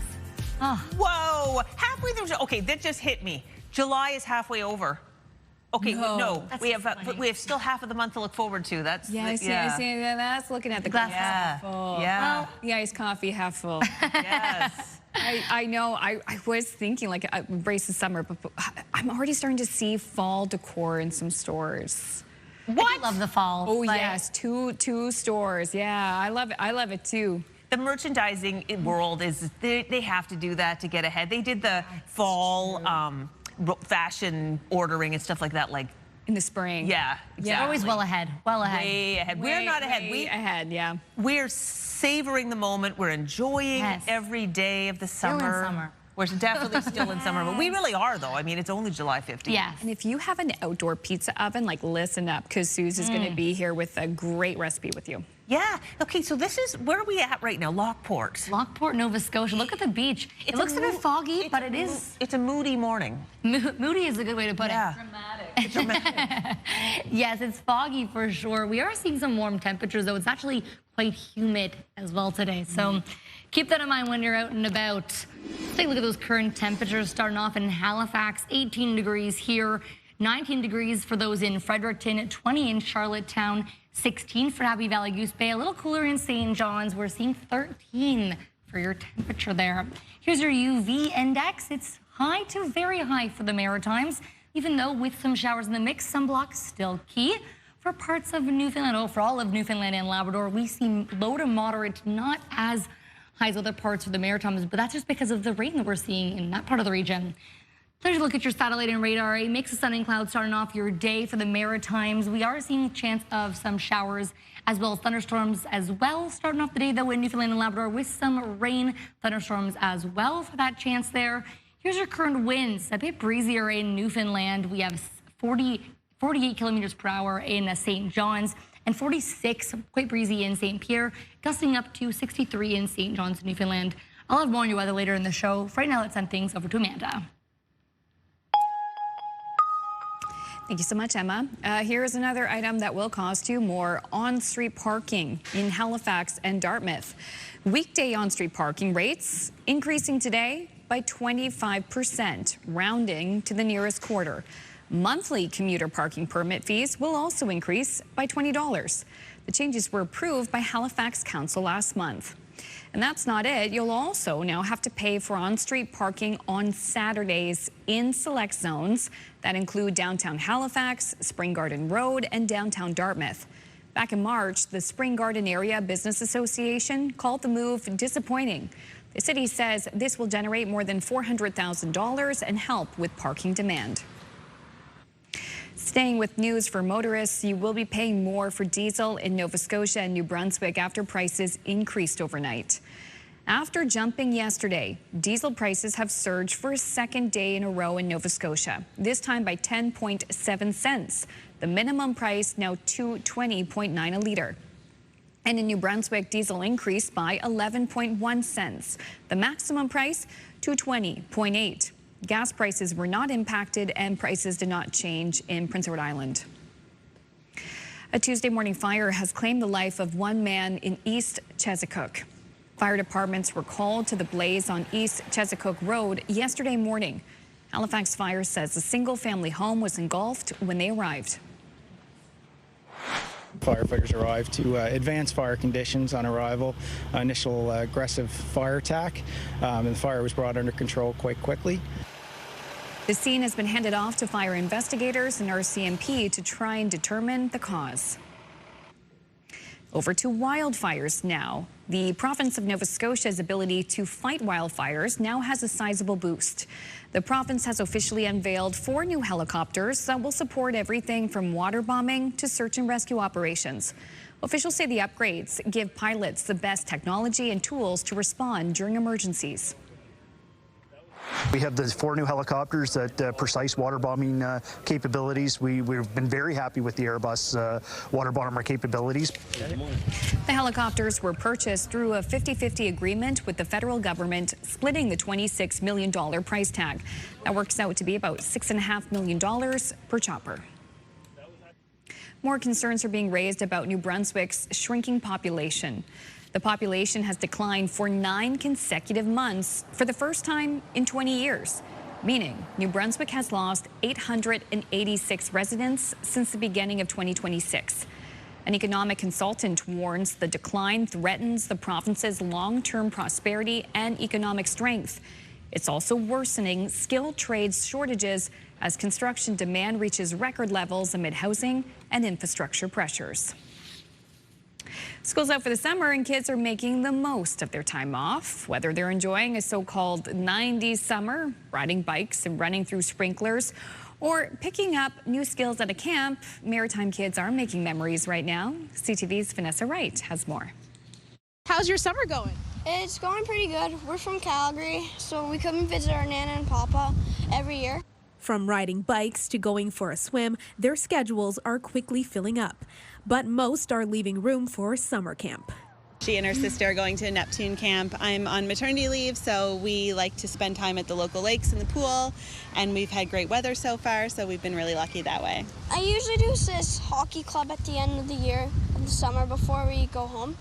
And we usually just go down to the waterfront, do some touch tables, like touch tank in Dartmouth, and usually visit some friends. And we might go see Shakespeare by the sea. Whether it's inside or on the field, in HRM there are plenty of camps to choose from soccer to science to technology. We do some like Minecraft modding, some Roblox, some Scratch as well. Scratch was developed by MIT, so doing the comparison for the two kind of teaches kids more about the love for seeing how games are truly made. Those who won't be attending camp this summer still have plenty on the agenda. Do you have any plans this summer? Yeah, sometimes I go to the beach, and sometimes I go to the Emira Oval, and sometimes I have lots of fun at home. Vanessa Wright, CTV News. Oh my gosh, I love that. What sweeties. Oh, we hope they have the best summer. Yes. Oh, love no that. time like the summertime, especially if you're a kiddo. How about a science camp where we check out the Eagle Camp? Oh, yes. Wouldn't that be fun? We can do that right now in our studio. Take a peek at, courtesy of our friends at the Port Moran Wildlife Association. Let's see what Helene is up to today. Well, actually, is this the nest video? This is the nest video. So this is a video shared by the Port Moran Wildlife Association. This is Helene yesterday, okay? Is she gonna fly? Let's see. Kind of. All right, that was big since the last. Yes, that is not her first flight. It's been confirmed. They called that is like we'll call it extreme branching. Extreme. So branching. she flew, if you will, flew in air quotes from the branch back to the nest. I did check this morning. They gave us the permission to use this clip to see. Look at her. Look at her. She's so excited. So she's getting strong. That's a little mini flight. She hasn't actually done her real flight yet. We'll let you know when she does, but so this could happen any day. So this is the nest cam right now. You can see the nest is empty. You know why? Because she's out on the limb. Best summer camp ever right here. Best summer camp ever. So she's not gone. I've been checking in with the association. She has not actually flown yet. And the top. Yeah. No, I'm just saying she's on the edge, if you will. On the edge. And the top left and bottom right, those are the live. Those are live. Images. Yeah, and bottom left is when she was, a newborn. Exactly. Wow. We'll check in again later. Maybe she'll go back towards the nest. We can kind of see her. But so excited. That was a pretty near miss yesterday when she actually flew up in the air. Wow. Yeah. So cool we can see that. Like, that's so neat. I know. We're obsessed. I can see why. We're talking about kids and their summer vacation. We're asking, what's your favorite amusement park ride? Is there one that you really miss, one you love to go to? Is there one where you're like, absolutely not? Emma Convey, what's yours? I love, you know what? I'm from Ontario, so Canada's Wonderland's always my favorite, but I just love every roller coaster. I'm a huge roller coaster junkie. Love it. So much fun. Aren't they amazing? The adrenaline rush when you're heading down. It's like freeze, but you're still excited. Yeah. Yeah, I love it. I think my favorite my roller coaster right now is the Vampire at La Ronde in Montreal. Oh. It's really fun. I've been on that one. It's really fun. Yeah. Get the details. Okay, now you can eat this after your roller coaster ride. After. It's pizza, and Suzette is here. She's brought a whole lot of Chris Brothers toppings with her. It's just going over to the oven. We're going to grab a slice when Your Morning Atlantic returns.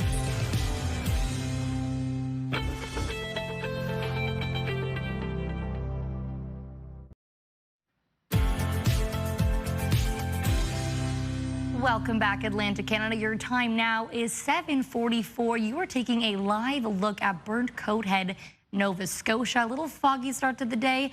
Mix of sun and cloud in your mix, but an overall very nice morning, I would say so myself. Weather brought to you by Cummins Trusted Home Standby Generators. Let's jump into those current temperatures across the region. Fredericton, we're looking at 19 degrees, 18 in Halifax, Charlottetown, 20 degrees, Happy Valley Goose Bay at 16, 13 in St. John's, Newfoundland. For our current winds, we have winds from the south in St. Pierre, 46 kilometers per hour. It's quite windy, 48 in St. John's, Newfoundland. For the Maritimes, it's 15 in Halifax, 13 Charlottetown, and a bit lower, 6 in Fredericton. For those wind gusts gusting up to 63 kilometers per hour in St. John's. Again, that's breezy. Here's your forecast timeline, starting with the Maritimes, a mix of sun and cloud throughout your morning. We do have a chance of some showers, even thunderstorms as well. Fog this morning, clearing, dissipating into the afternoon. We do see a bit of smoke in areas like New Brunswick and Prince Edward Island as a result of the wildfires from Quebec. Rain starting off your day in Newfoundland and Labrador. Making our way into Wednesday afternoon, we see some pockets of showers, pockets of some possible risk of thunderstorms throughout the Maritimes. Rain does continue into Newfoundland and Labrador throughout your day and continuing into the evening as well. A few scattered showers throughout parts of the Maritimes. Into the overnight, though, we see most of those clearing. We do have some cloud coverage in the mix for the Maritimes and some lingering showers, chance of it, I should add, in parts of Newfoundland and Labrador into the overnight as well as into the morning for tomorrow. Your rain outlook moving into Thursday, we have 10 to 20 millimeters in Port Hawkesbury, trace amounts for the rest of the Maritimes, and for St. John's, Newfoundland, 10 to 20 millimeters, even as heavy as 20 to 30 as well. For your visibility, we have pretty decent visibility across the Maritimes as well as into Newfoundland and Labrador. That's because the fog is making its way out of the region, so easier to see. For your forecast timeline for the New Brunswick region, temperatures in the mid to high 20s, 28 in Moncton, 27 in Miramichi. We are seeing sun and cloud throughout your day, 30% chance of showers, even some thunderstorms in the mix for this part of the region. For Prince Edward Island, a mix of sun and cloud as well throughout your day. Again, those showers, chance of it, continue for Prince Edward Island. 23 in Surrey, Summerside, seeing 25 degrees today. For eastern parts of Nova Scotia, 23 in Canso, making their way up to 28 in Sheet Harbour. 25 in Sydney, seeing a chance of those thunderstorms for the afternoon as well. Western parts of Nova Scotia, about the same, 29 for that daytime high in Halifax, 29 for Shelburne. Mix of sun and clouds, chance of some showers and some thunderstorms making the way in certain parts of the area here. For Newfoundland and Labrador, 16 degrees in St. John's, a chance of some thunderstorms. We are seeing showers this morning, as well as 23 degrees in Happy Valley Goose Bay. I'll have more on weather a little later in the show. For right now, let's send things over to the pizza party with Suzette and Crystal.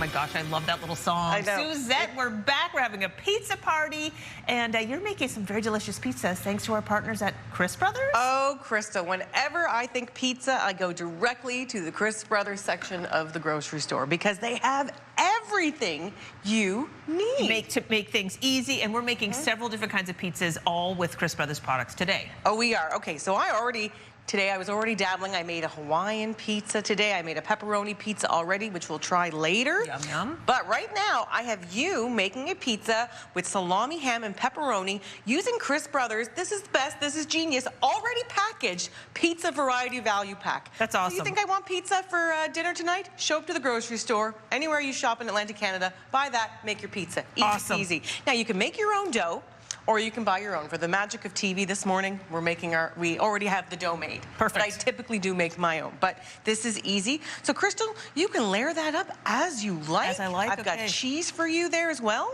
Perfect, so it's fun.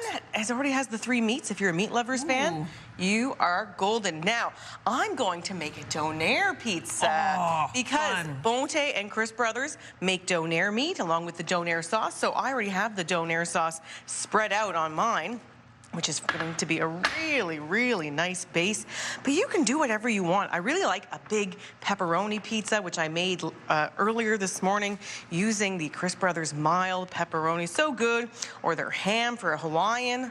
I know some people say pineapple doesn't belong on pizza, but I think it does. That person is me. However, I was checking in with our friends, you know, Tracy and Martina, Internet Sensations. They're amazing. And they were saying that in Cape Breton, they put the sausage under the cheese. So I've never done that before, so doing like a hybrid where I put some, I'm doing all that cheese. You can't have too much cheese. You can't have too much. Where I put some under, some over. Ooh, ham. I do that too. A ham brie. I do some over, some under as well. Why not? Depending on the kind of pizza I'm doing. I find with the pizza variety value pack, I tend to layer it because it's really nice. It's easy to do that. Yep, so I'm just adding, because it's a donair pizza here that I'm making, some onions, some tomatoes before I add the star of the show, which is the donair meat, which is delicious. This pizza variety pack is a hoot and a half, and it makes for a very pretty pizza, too. It's going to be very colorful, and it's going to be very delicious, might I add. Can't wait to get into that later. But that's what I love about Chris Brothers. There's really a flavor for everyone, you know? And if you don't want mild pepperoni, you can get cheese pepperoni, honey garlic, hot TNT.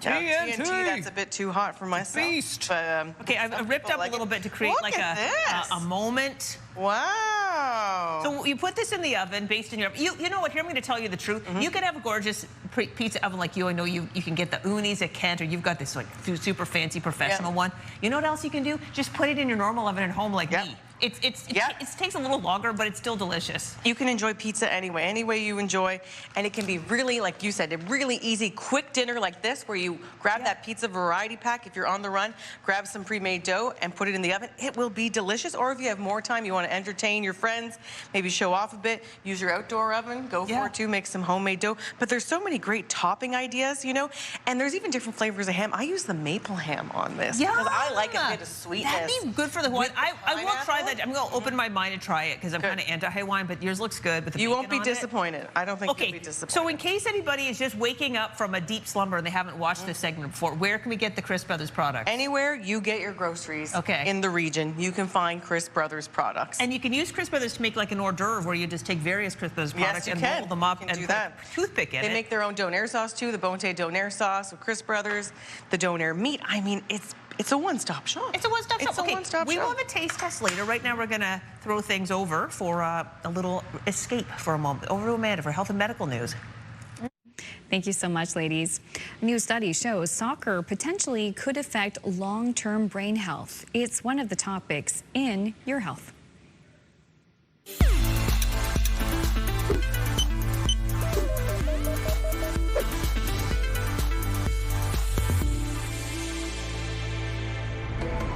It looked at retired professional players in midlife using questionnaires, clinical assessments, and brain scans.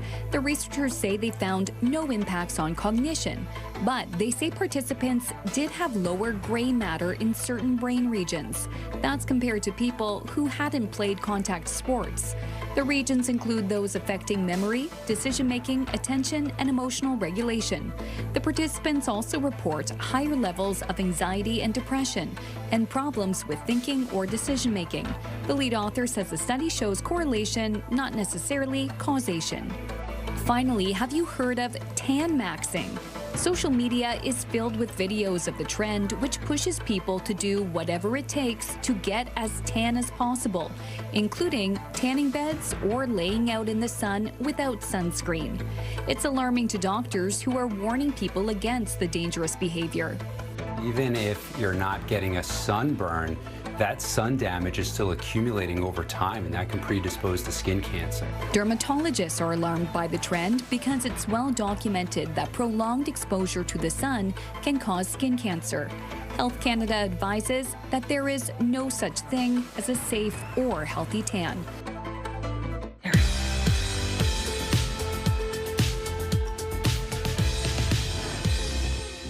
We just have one milestone to pass along today. It's a 69th anniversary for Marcin and Lois Martin of Fredericton. 69 years. Congratulations, you two. That's quite an accomplishment. Well done.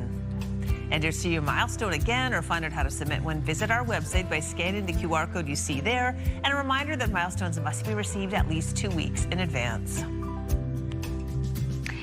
What is washing ashore on Canada's beaches could be threatening more than just the view. A team of students is patrolling the PEI coastline this summer. CTV's Maria Saru has more on what they're looking for. The cleanup starts with a climb over the dunes and down to the shore. Along the waterline, crews search the sand. Some debris is harder to spot. I think it's an old trap. Probably from like 20 years ago. That's far from the only find this team will haul away. It's like very impactful. I feel like I'm doing my part in keeping our habitats and different species around PEI protected. Every year, 3 groups fan out across the island for PEI's Cleaning Our Shoreline initiative, picking up everything from styrofoam to scrap metal. Many of them are students from high school through university. 19-year-old Keldon Irving says the work puts his environmental studies into practice. It just gives me some hands-on experience. Like I get to see everything firsthand. This is Greenwich Beach on the eastern edge of PEI National Park. It's home to the island's largest sand dunes, and the surrounding coastal habitat supports rare plants and wildlife, including the endangered piping plover. Keeping that debris out of their habitat and out of their way is important. PEI's famous beaches are also a major draw for tourists. It reflects negatively upon us if there's a lot of garbage or whatever on the beach. Islanders and visitors can help point crews to the next problem spot by reporting trash online or by phone. The initiative will run until the end of August, continuing the work to keep PEI's coasts clean and waters healthy. Maria Saru, CTV News Greenwich, Prince Edward Island. The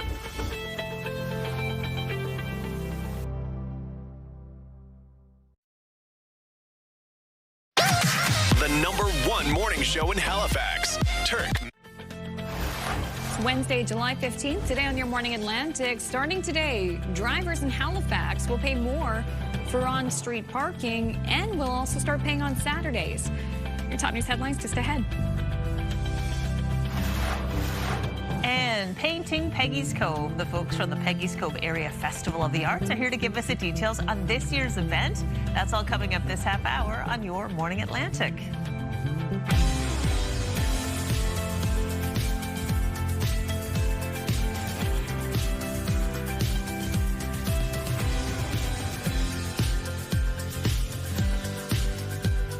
And good morning if you're watching from Atlantic Canada. We know we also have some Atlantic Canadians who tune into the show even though they're no longer living in the region. So if that's you, welcome. We're happy that you're joining us and happy to welcome back Emma Convey in for Latavia this morning. Yeah. Good morning. The weather for us. Good morning.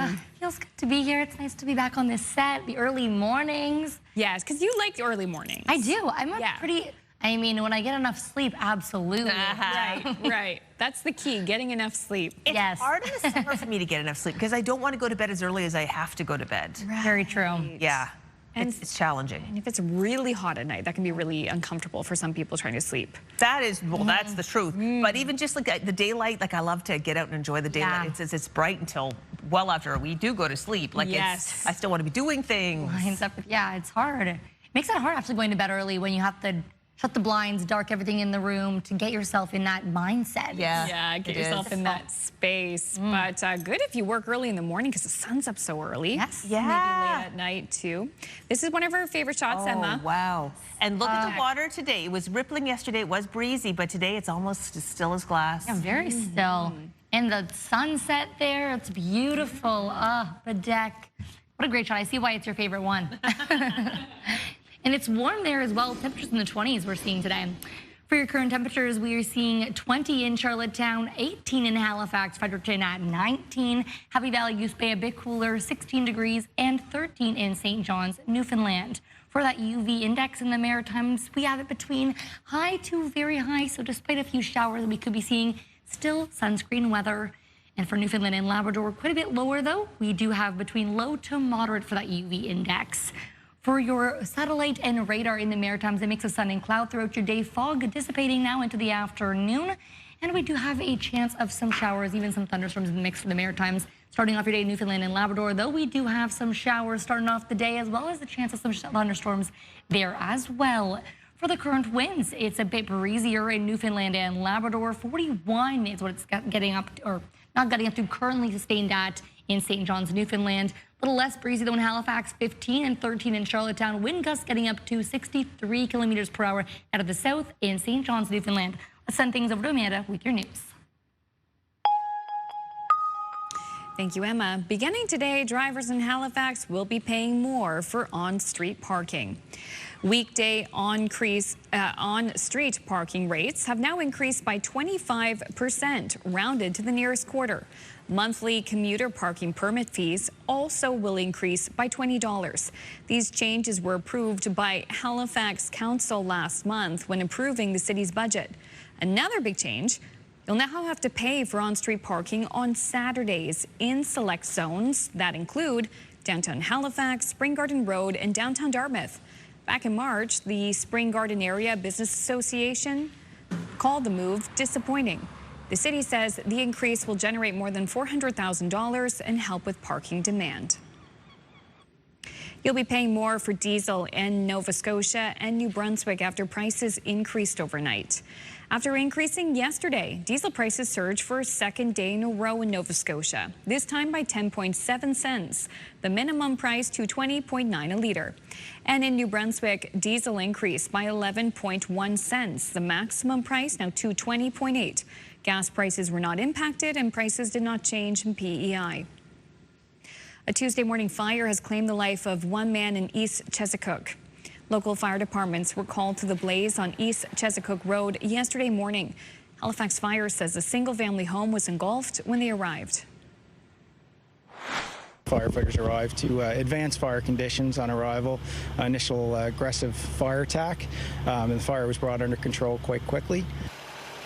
The scene has been handed off to fire investigators and RCMP to try and determine the cause.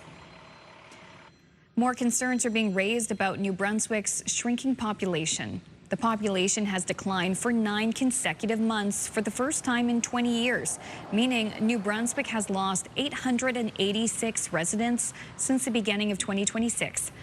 An economic consultant warns the decline threatens the province's long-term prosperity and economic strength. It's also worsening skilled trades shortages as construction demand reaches record levels amid housing and infrastructure pressures.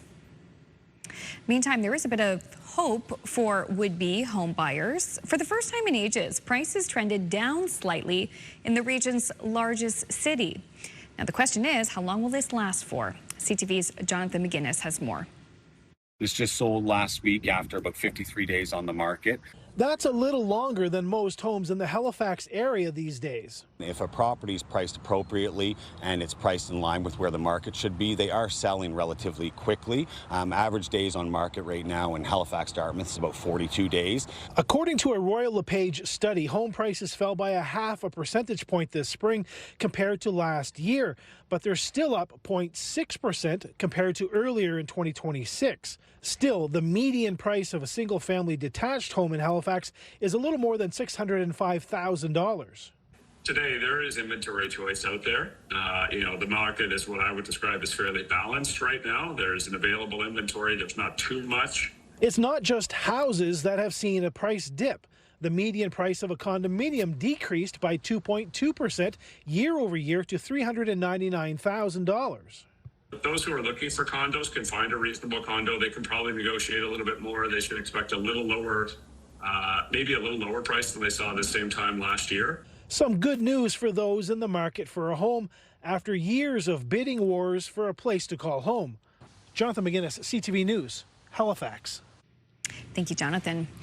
Finally, in our Move Morning Chat today, we're talking about our favorite amusement park rides. Our colleague Ishan shares his experience on this roller coaster. Check it out.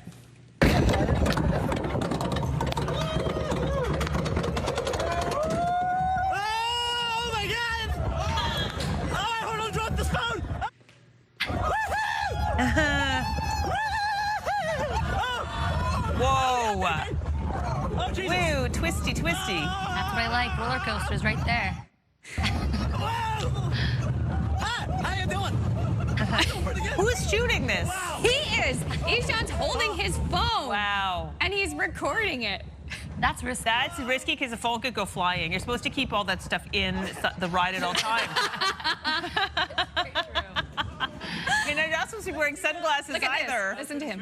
Look at my hair. Oh my God. I recorded that. I wasn't expecting. He's a character. Yeah, that's he's our engineer. He's our friend Ishan. Yeah, that's the Leviathan at Canada's Wonderland. So it's a reminder to text us at 10400. Text us about your favorite amusement park ride, and we're going to share your answers a little bit later. Yeah, I love rides. You know what another one I love, and this is more of a midway thing? The super slide, where you go to the top of a slide. It's really for kids, but anyone can do it. You put on a potato sack, and you slide down a big slide. It's very fun. I have done that once or twice. Yeah, it's a good time. It's a good time. Yeah. Yeah, okay. This story, you know what else is fun when an amusement park has a little zoo in it? Oh, yes, a petting zoo or something. This zoo may have an amusement park, but it's not featured in this video. It's a chance, though, to say lions and tigers and bears. Oh, my. It is in China. It's giving visitors a chance to view some of the most terrifying predators in the animal kingdom up close. Now, despite the close proximity you get to these creatures, there are a number of barriers and tour guides keeping an eye on things to keep everybody safe. The park also gives visitors a chance to interact and feed other gentler animals like lemurs and emus. Some emus. And some look so aggressive. It's so true. This one, okay, you mean the tigers. Do not feed this one. Save the little 25 cents worth of pellets you bought for the emus. The Dupac. That's where the real danger is. It's true. You get nipped. Neck like a snake.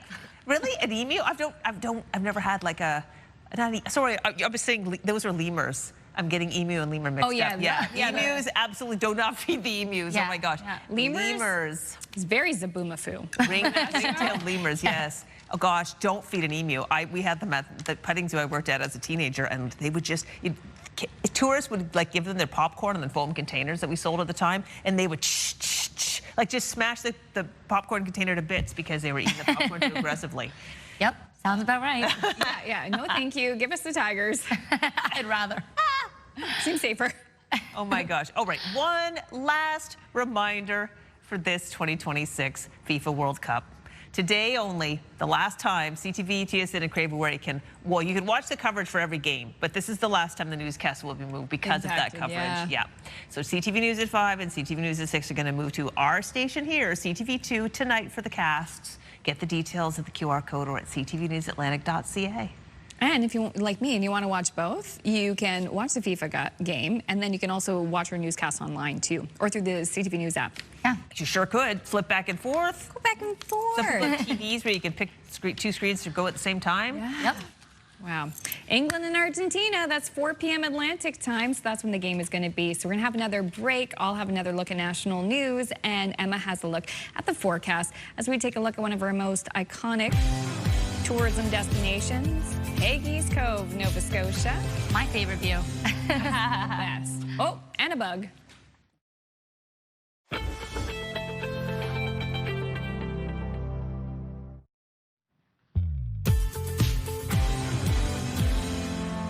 Welcome back, Atlantic Canada. Your time now is 8:13. This is a live look at Summerside, Prince Edward Island. A bit of a foggy start to the day, but some nice warm temperatures that you're looking at.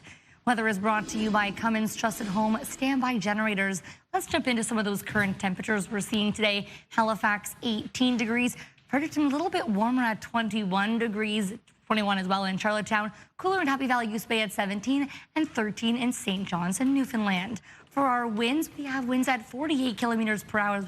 It's sustained at in St. Pierre to the south direction, 48 in St. John's, Newfoundland, getting up to for gusts 69 in St. John's, Newfoundland from the south direction, and from the north for Bathurst in New Brunswick, 35 kilometers per hour. Here's your forecast timeline, starting with the Maritimes. A mix of sun and clouds starting off your day. Some fog in the region for the morning, but that will be dissipating into the afternoon. Rain, though, for parts of Newfoundland and Labrador this morning. Into the afternoon, we do have some chance of some scattered showers throughout parts of the Maritimes, as well as a chance of some thunderstorms in the mix there as well. Rain is continuing in for Newfoundland and Labrador throughout your Wednesday. And into the evening, we see some lingering around in parts of the Maritimes, as well as Newfoundland and Labrador. But overnight, most of those clearing out, leaving some clouds into the forecast. For Thursday morning, we do see some showers lingering around in parts of Newfoundland and Labrador. For those rain outlook totals, we have 10 to 20 millimeters in Port Hawkesbury for Maritimes. Trace amounts for most of the part, though. And for Newfoundland and Labrador, 10 to 20 millimeters in St. John's. As heavy, though, as 20 to 30 millimeters. For visibility, decent visibility across the Maritimes as well as Newfoundland and Labrador. That fog is making its way out into the afternoon. For your forecast timeline, starting with New Brunswick, temperatures in the mid to high teens, 28 in Moncton, 27 in Fredericton, a mix of sun and cloud, 30% chance of showers with some thunderstorms in your mix. For Prince Edward Island, temperatures are getting your 20s, 23 in Surrey, 25 in Summerside, a few chances of some showers into the region as well. For eastern parts of Nova Scotia, 25 in Sydney, Cape Breton, 23 in Canso. A chance of some thunderstorms into the mix today, as well as a chance of some showers. For western parts of Nova Scotia, mix of sun and cloud in your morning again. Some thunderstorms to be possibly expected, and 29 for that daytime high in Halifax. For Newfoundland and Labrador, temperatures 16 degrees in St. John's, Newfoundland. A bit warmer in Happy Valley, Goose Bay, but we are seeing some showers in your mix today, even some chances of thunderstorms. Let's send things over to Amanda with your news. Thank you so much, Emma. Later today, Statistics Canada will release new motor vehicle sales numbers for May. In April, EV sales increased by 21% compared to the previous year. For more on this, we bring back CTV's Scott Hurst in Toronto. Good morning, Scott. It's nice to see you again. Statistics Canada releasing that new motor vehicle sales data later today. So what do we know so far?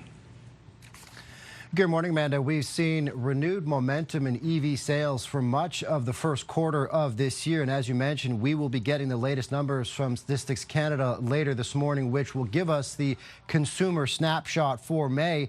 And you mentioned the numbers, the latest numbers from April that showed a more than 20% increase from the year before. And the numbers for March were even stronger when it comes to EV sales. There were more than 21,000.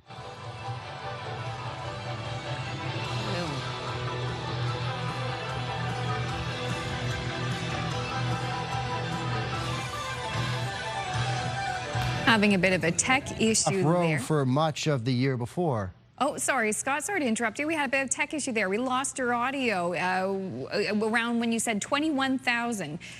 We'll try hearing you again.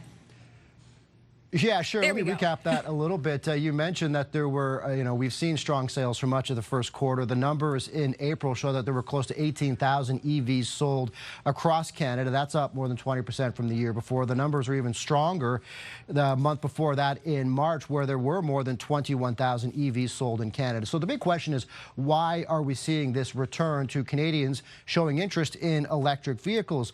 In 2024, zero-emission vehicles reached new heights, making up about 14% of new annual sales. Then in 2025, it really was a bumpy ride, with sales dropping significantly. Industry analysts say there are several factors at play here, including a new 5-year EV incentive program introduced by the federal government in February, offering rebates of up to $5,000 this year. Couple that with that new incentive with the recent surge in gas prices. Consumers have been watching and feeling the wild fluctuations in the price of the pump and seeing that all of that really is out of our control. Plus, more familiarity with these type of vehicles and increased options. But Amanda, there are still many barriers that Canadians feel in considering electric vehicles, including cost, but also lack of charging infrastructure across the country. There may be more options in bigger cities and municipalities, but maybe not so much in smaller communities. Also, you might have heard the term range anxiety. Concerns over range and really performance in extreme condition still are some of those barriers for Canadians considering EVs, but we have seen this recent surge in sales for much of the first quarter of this year, Amanda. Okay, we'll wait for those numbers being released later today. Scott, thank you so much. Good to see you again. Thanks, you too. CTV Scott Hurst reporting live for us from our national newsroom in Toronto. Another break here on Your Morning Atlantic. When we return, we'll get details on the Peggy's Cove Art Festival. Please stay with us.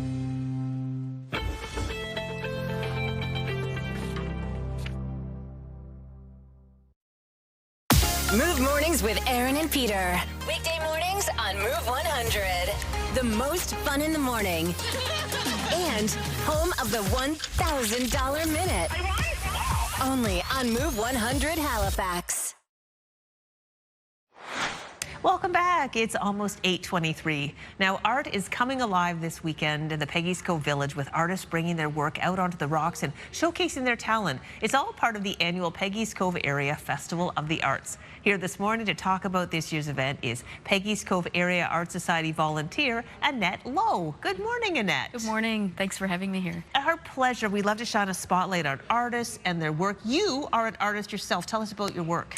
So I am a painter. I do acrylics and mixed media, and just love doing it. Yeah, for sure. And so this weekend, artists like yourself are going to actually be putting on a tour. Explain how that works for our viewers. So there's over 70 artists in 45 plus locations all throughout St. Margaret's Bay, from Peggy's Cove, Hackett's Cove, and everywhere in between, Hubbard's area. And we will be showing our art in studios, galleries, and some artists' homes.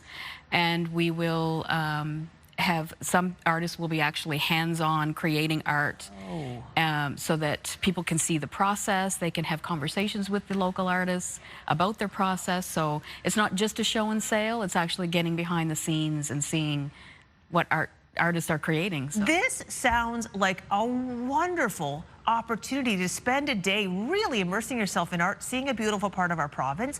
Do you have to buy tickets for this? No, this is completely free. Wow. So we have a map online on our Peggy's Cove Festival of the Arts website, but there's also maps, paper maps that you can pick up at a lot of the local shops and cafes and restaurants in the area, as well as the Community Enterprise Center.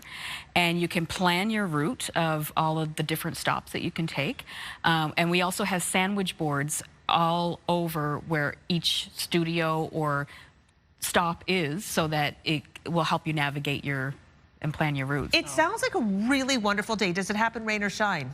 Rain or shine, yeah. Okay, it's mostly indoors, so you don't have to worry about the weather if it is raining or anything. So that sounds fantastic. All right, we've got like about a minute left, Annette. For people who haven't been to Peggy's Cove before to experience the art, well, my first question to you is just like, what does this mean to you as an artist to have this opportunity to showcase what you do?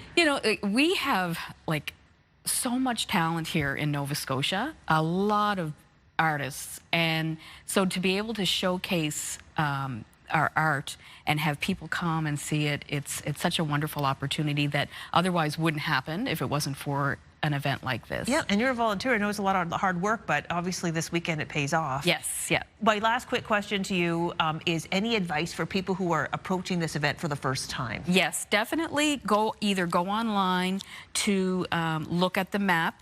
There's also a listing of each stop and who the artists are, what type of art they make, because there's paintings, there's pottery, there's woodwork, and everything in between. Yes. Or pick up the hard copy map and plan your route. Make a fun road trip out of it for the day. There's also lots of great cafes and restaurants in the area, so just make a day of it and come explore local art. It sounds wonderful. Thanks so much for coming in and telling us more about it today, Annette. Thank you for having me. All right, it is 8:26. Time to turn our attention over to Emma. Thank you, Crystal. Here's a look at your 3-day forecast for the Maritimes. For New Brunswick, 27 degrees for your daytime high, a low of 13. Mix of sun and cloud with a chance of some showers in the region. For Thursday, 21 degrees again with that sun and cloud mixture, 60% chance of showers, and 21 again for Friday for that daytime high, mix of sun and cloud in your forecast. For Nova Scotia, 26 for that daytime high, mix of sun and cloud, some showers and a chance of thunderstorms as well for today. And for Thursday, 26 continues for that high, 60% chance of showers, your low 12. And for Friday, cooling things out with 20 degrees for that daytime high, mix of sun and cloud and clear into the evening. For Prince Edward Island, 26 for today's daytime high, sun and cloud in your region, and 30% chance of showers for Thursday, 24 degrees, and mix of sun and cloud, low is 13. And for Friday, cooling things out again, 20 degrees for that high, 13 for that low, a mix of sun and cloud.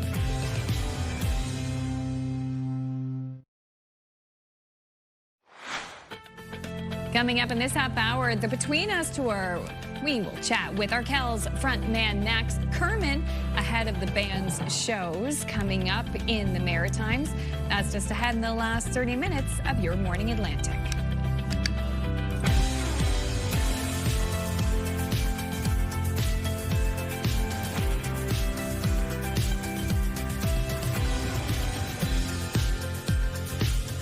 Welcome back, Atlantic Canada. Your time now is 8:30. If you're just tuning in, welcome. Nice to be here. Still lots more show left. Lots more. The Arkels having a conversation with Latavia. We'll have that a little bit later in the show, so stay tuned because they'll be performing around here. Yeah, I know they've got a show coming up in Halifax with the Jonas Brothers. Ooh, Jonas Brothers. Wow. It's in Moncton. It's in Moncton, yeah. Sorry. It's in Moncton, I'm wrong. Listen, it's okay. There are about, oh gosh, at least half a dozen co-workers of ours who have tickets. Yeah, I know. Really jealous. looking forward to that show. That's another good thing about this summer too. Summer festival season. All the musics. Yes. Music. Oh yeah, I love the festivals. I love the summer weather. Lunenburg So do I. Folk Festival is really nice. Well, here's a look at Lunenburg. Speaking of Lunenburg, a beautiful start to the day, nice and warm there. Do you have a sun and cloud mix into your day? There could be a chance of some showers, but right now, looking at a nice morning.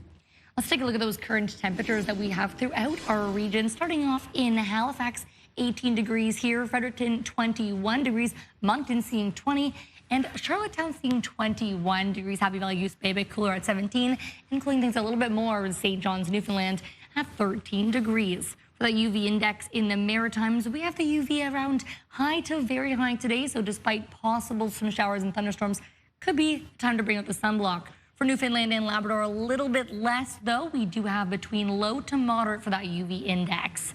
For our satellite and radar, a mix of sun and cloud throughout the Maritimes, a chance of some scattered showers and even some thunderstorms that could be at risk there as well. For Newfoundland and Labrador, starting off your day with some rain and a chance of thunderstorms as well.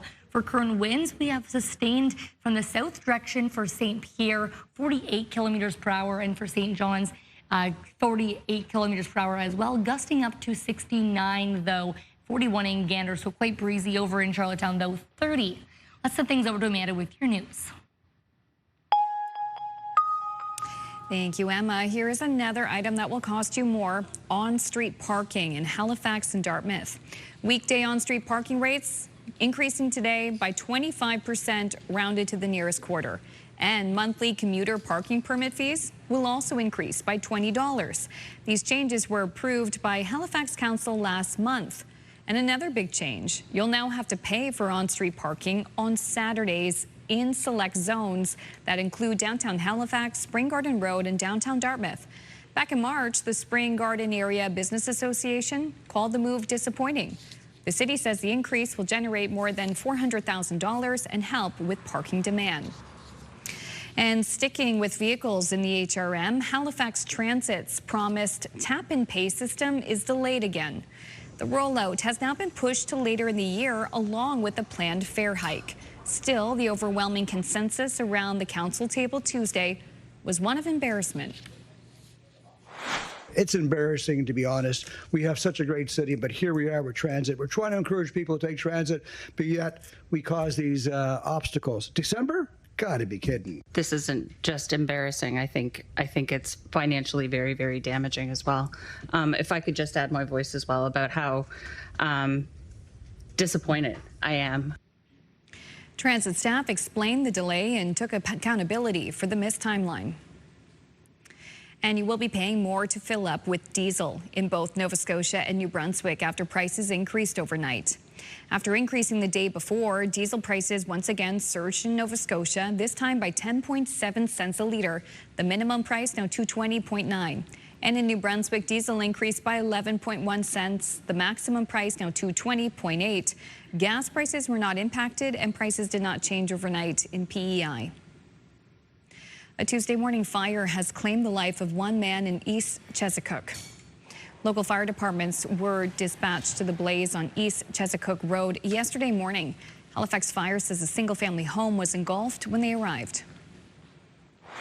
Firefighters arrived to advance fire conditions on arrival, initial aggressive fire attack, and the fire was brought under control quite quickly. The scene has now been handed off to fire investigators and RCMP to try and determine the cause. There is a sizable boost to Nova Scotia's ability to fight wildfires. The province has officially unveiled 4 new helicopters that will support everything from water bombing to search and rescue operations. Officials say the upgrades give pilots the best technology and tools to respond during emergencies. We have the 4 new helicopters that precise water bombing capabilities. We've been very happy with the Airbus water bomber capabilities. The helicopters were purchased through a 50-50 agreement with the federal government, splitting the $26 million price tag. That works out to be about $6.5 million per chopper.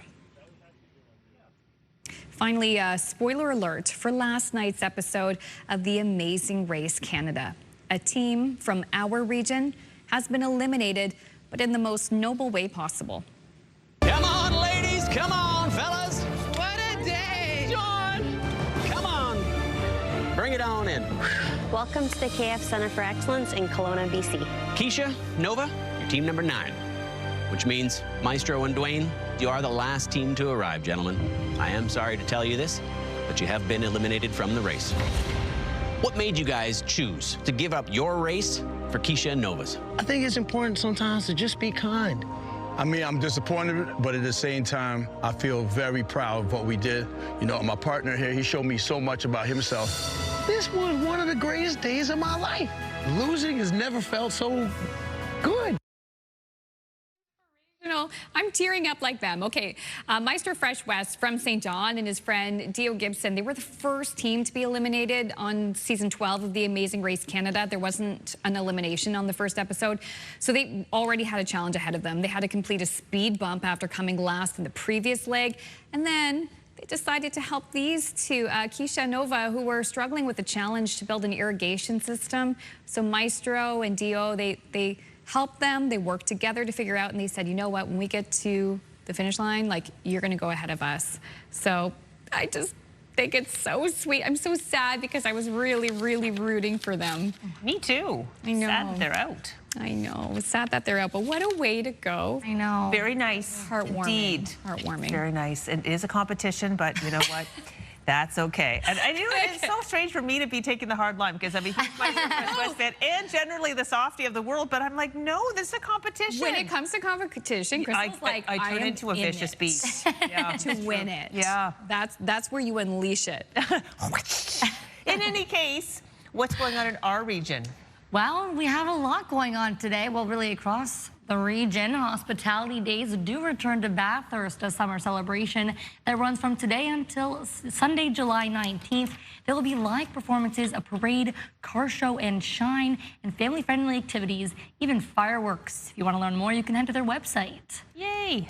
And a free barbecue will be held in Summerside. This is at the Parkview Senior Citizens Club to enjoy a tasty meal and live music. The event will be held at 1 o'clock. Free? Nothing's free anymore. Free barbecue and live music? That sounds great. Hello. Right?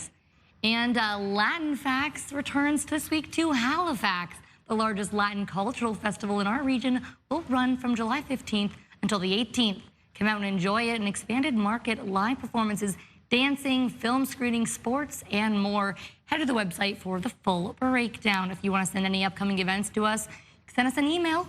Here we have it at yourmorningatlantic@ctv.ca. We're going to send things to break. We'll come back after this.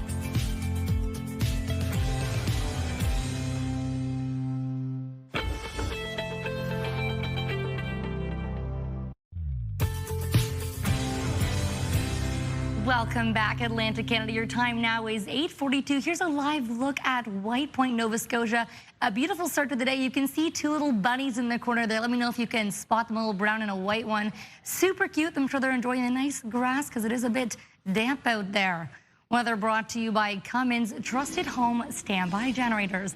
Let's take a look at those current temperatures. Starting off in Halifax, 18 degrees here. Fredericton, 21 degrees, 21 in Charlottetown as well. Cooling down things in Happy Valley Goose Bay at 17 and 13 in St. John's, Newfoundland. For that current wind, we have variable direction for our winds, but from the south in St. John's, 48 kilometers per hour, as well as 44 in St. Pierre, and in Halifax, 11 kilometers per hour. For those wind gusts gusting up to 30 in Sydney, 30 in Charlottetown as well. Stronger though in St. John's, Newfoundland, 69 kilometers per hour. For your forecast timeline, a mix of sun and clouds starting off your day in the Maritimes. We do have a chance of some showers into the mix, as well as some possible thunderstorms right now. Fog is making its way over the region. For Newfoundland and Labrador, however, we do see some rain for this morning. This will continue into the afternoon for Wednesday as well. And you will see some pockets, a chance of some pockets of some showers in some areas of all three maritime provinces, even a chance of some thunderstorms as well into the evening. Most of this is making its way out of the Maritimes. However, there could be a few chances of some lingering around. Newfoundland and Labrador will be seeing some showers as well into the overnight. Most of those making their way out of the region as well.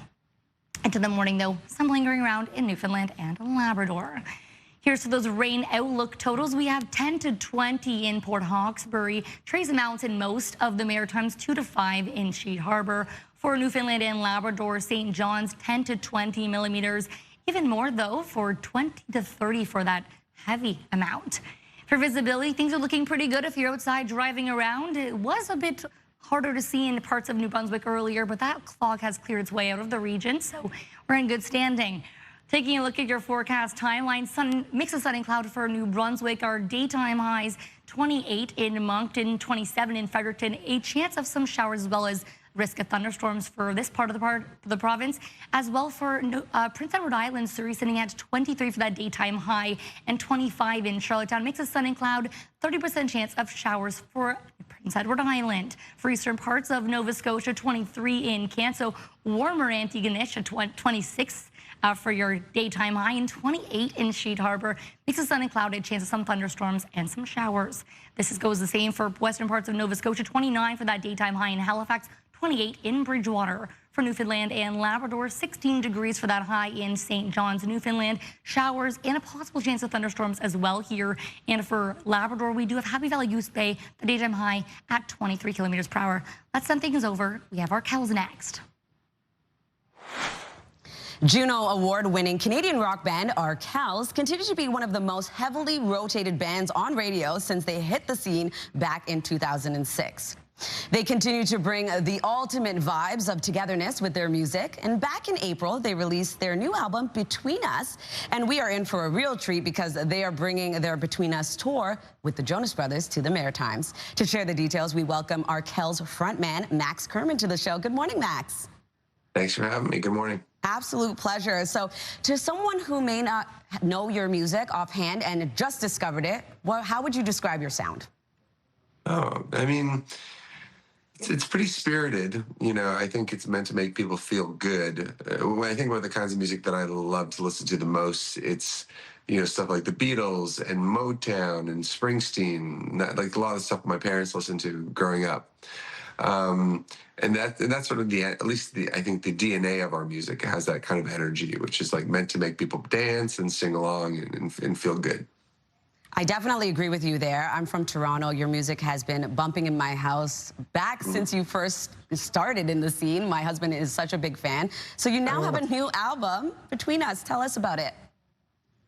Yeah, you know, I think on this album, we made a lot of music during the pandemic, and it was the only way we could kind of get through that time. But in recording, we had to be often in different spaces, and we were in studios, and then the session would be cut short because just because the pandemic and the rules around that. So on this album, finally out of it, we really wanted to just be in a room together and just remember what that felt like. And the record title, Between Us, I think speaks to that. I think it speaks to the relationship we have with each other as a band. And it speaks to a relationship that we have with our fans and all those things that we owe each other, just as people. And we've had a great time playing it live. We did these 3-peat shows in Western Canada and in Toronto where we played a medium venue night 2 and a bigger venue night 3. We did that in Vancouver, Calgary, Edmonton, and Toronto. And so we just got to play the songs a lot. We played the record top to bottom, and then we play new songs from our catalog in the second half of the set. And it was just, I don't know, it was such a satisfying experience because it feels like so much of our life is spent online and scrolling and on our phones. And so just to be able to spend that kind of quality time in a club with people just felt really good. I definitely agree with you there. And you have 3 stops in the Maritimes with 2 already sold out. So tell us where you're heading here. Yeah, there's a legendary venue called the Shore Club in Hubbards in Nova Scotia. And we've never played there, but some of our friends' bands have played there. And they have this outdoor concert series, Hubbards on the Cove, I believe what it's called. So that is happening at the end of August. And on that same weekend, we're playing in PEI. We haven't played PEI in years. And then we got word from the Jonas Brothers that they wanted to play in Moncton. So we're joining them in New Brunswick, I think October 8th. Well, I'm very excited for that show. I will be in attendance as well. This is not the first time you have joined forces with the Jonas Brothers, right? Yeah, they played in Hamilton and they brought us out. We did Leather Jacket. And yeah, they're a great group of guys and really passionate fans. That's what we learned from the Hamilton shows. Their fans love the Jonas Brothers, and they work a lot. Those guys, you know, really deliver an A+ show. And that was Arkells frontman Max Kerman. You can still grab tickets to see the Arkells and Jonas Brothers at the Moncton Show, August 8th. All right, it's pizza time. Pizza time. Okay, Suzette, explain the pizzas and where it all came from. Yes, if you're just tuning in now, these are all products to create delicious pizzas from our partners at Chris Brothers. You can get their stuff anywhere you get your groceries in Atlantic Canada. So for this pizza, we had Crystal make it earlier. Yeah, we're using the Pizza Variety Value Pack, which has pepperoni, salami, and ham in it. So easy to put a pizza together if you are on the run. This is a donair pizza using the Bonte Chris Brothers donair meat with some onions, some tomatoes, and of course their donair sauce. This is a Hawaiian with the maple ham on it, which is so delicious, Emma. That'd be good. Which one should I try? And this is full tilt pepperoni, loaded mild pepperoni from Chris Brothers. What flavors do you like? I feel like since it's Nova Scotia, I should try the donair. Yes, fair enough. You should. Here, I already give you a napkin. Little This is really good. Pre-cut. This There you Christmas go. like sweet. It tastes like I'm gonna go with tastes like the pizza shop. Like it tastes like I ordered this in. This is it's good. yummy. Well, the best thing is they have so many products, Chris Brothers has, that you can just get whatever suits your fancy, suits your taste buds that day, and put it all together. It really is like one-stop shop for everybody. It's so good. I got to try the Hawaiian. Hawaiian's my favorite. Best pizza party. I know Crystal doesn't like. I know, but I'm going to try it because you put bacon on it. That might be just what I need to take it over the edge. And I do love ham. It's just a pineapple. Yeah. Okay. Yeah. Hit me with that. This one's so good. It's so good, and you know what? It's an inexpensive, quick meal. It's fun. It's do this on like a Friday too, and it just feels like a party. Super quick. Like I mentioned, today we just used store-bought dough, but feel free to make your own, make an evening of it, personalize it to the max because Chris Brothers has such a variety of delicious products to make your pizza your own, which is so much fun. I'm going to make more pizza tonight. Maybe I need to as well. Okay, there you go. I'm actually enjoying this, Suzette. It's First really time good. ever. Hey, Right on the calendar. I did it. I ate a Hawaiian pizza. Yum, yum, yum. Okay, let's take a break. Eat more pizza. Eat more pizza. Yum, yum,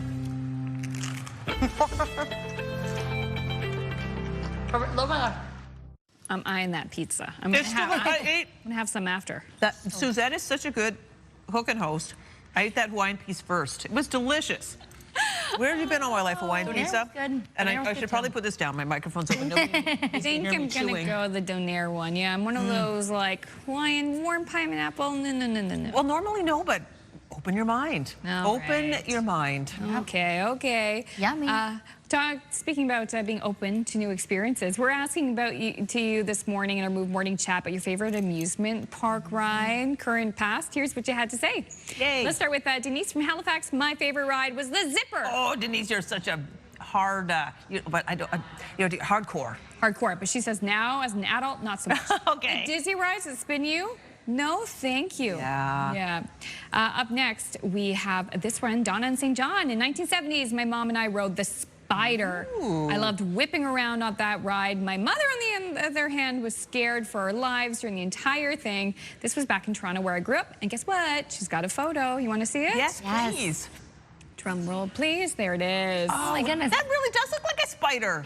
Really I know does. the ride. You go around and out at the same. You're spinning around, but then you go in and out as well. Ooh, that makes me sick. Yeah. Dizzying. LJ says, I like staying close to the ground on rides. Tilt-A-Whirl and the Scrambler are my two favorites. Do not sleep on the Tilt-A-Whirl and the Scrambler. Those are very exciting rides. And they're appropriately named. They are. The Scrambler, when you get, like, it goes, you get pushed up against the side of the seat, it's like, how does that ride even stay together with the force you're putting on it? It's a true. mind scrambler. Yeah, Yes. indeed. And this one is sweet. Millie from Fredericton, I have a soft spot for Ferris wheels. My now husband gave me a promise ring at the top of a Ferris wheel back in high school. That is the most iconic thing I've ever read. Isn't that adorable? In our text from our viewers. I love that is Ferris wheels, too. movie. That's a movie thing. And last but not least, Jerry Barrington, my favorite amusement park ride of all time is Pandora at Disney World. This ride links you to a Na'vi avatar and you fly on the back of a banshee. What? This is without a doubt the most spectacular ride I've ever experienced. Lines were long, but we went again and again. I've done that one 10 years ago. That sounds really exciting. It was like a 3-hour lineup to get in, but you know how Disney does it. Like there's stuff to entertain you all along the way, so it was neat, but totally worth it. Yeah. Yeah, it would be. Cool. Sounds like it. That sounds good. When I went to Disney, I remember it was a haunted house ride, and you're in a little car that carries you through, and then you went past this one mirror, and like there's ghosts in the ride with you. Yeah. It was so fun. Yeah. Oh, Tower of They were Terror. happy ghosts. Happy ghosts. These are all rides maybe I need to give a try. I haven't tried any of these that you're. Really? Disney's somewhere I haven't been. You need to go. Yeah. But I'm missing out. I think even better as an adult because you can really appreciate it. Absolutely. Yeah. Lots of fun. Yeah. We're some Disney adults over here. Oh, but again, La Ronde in Montreal is a great amusement park too. It's, we'll call that like kind of Eastern Canada, but it's good. There's a lot of roller coasters and stuff for kids. I'm going to go this fall. Oh, good. Well, thanks for joining us for this ride. It's coming to a close now. Time to get off, but hope you join us when the park reopens tomorrow at 6 a.m. Have a good one.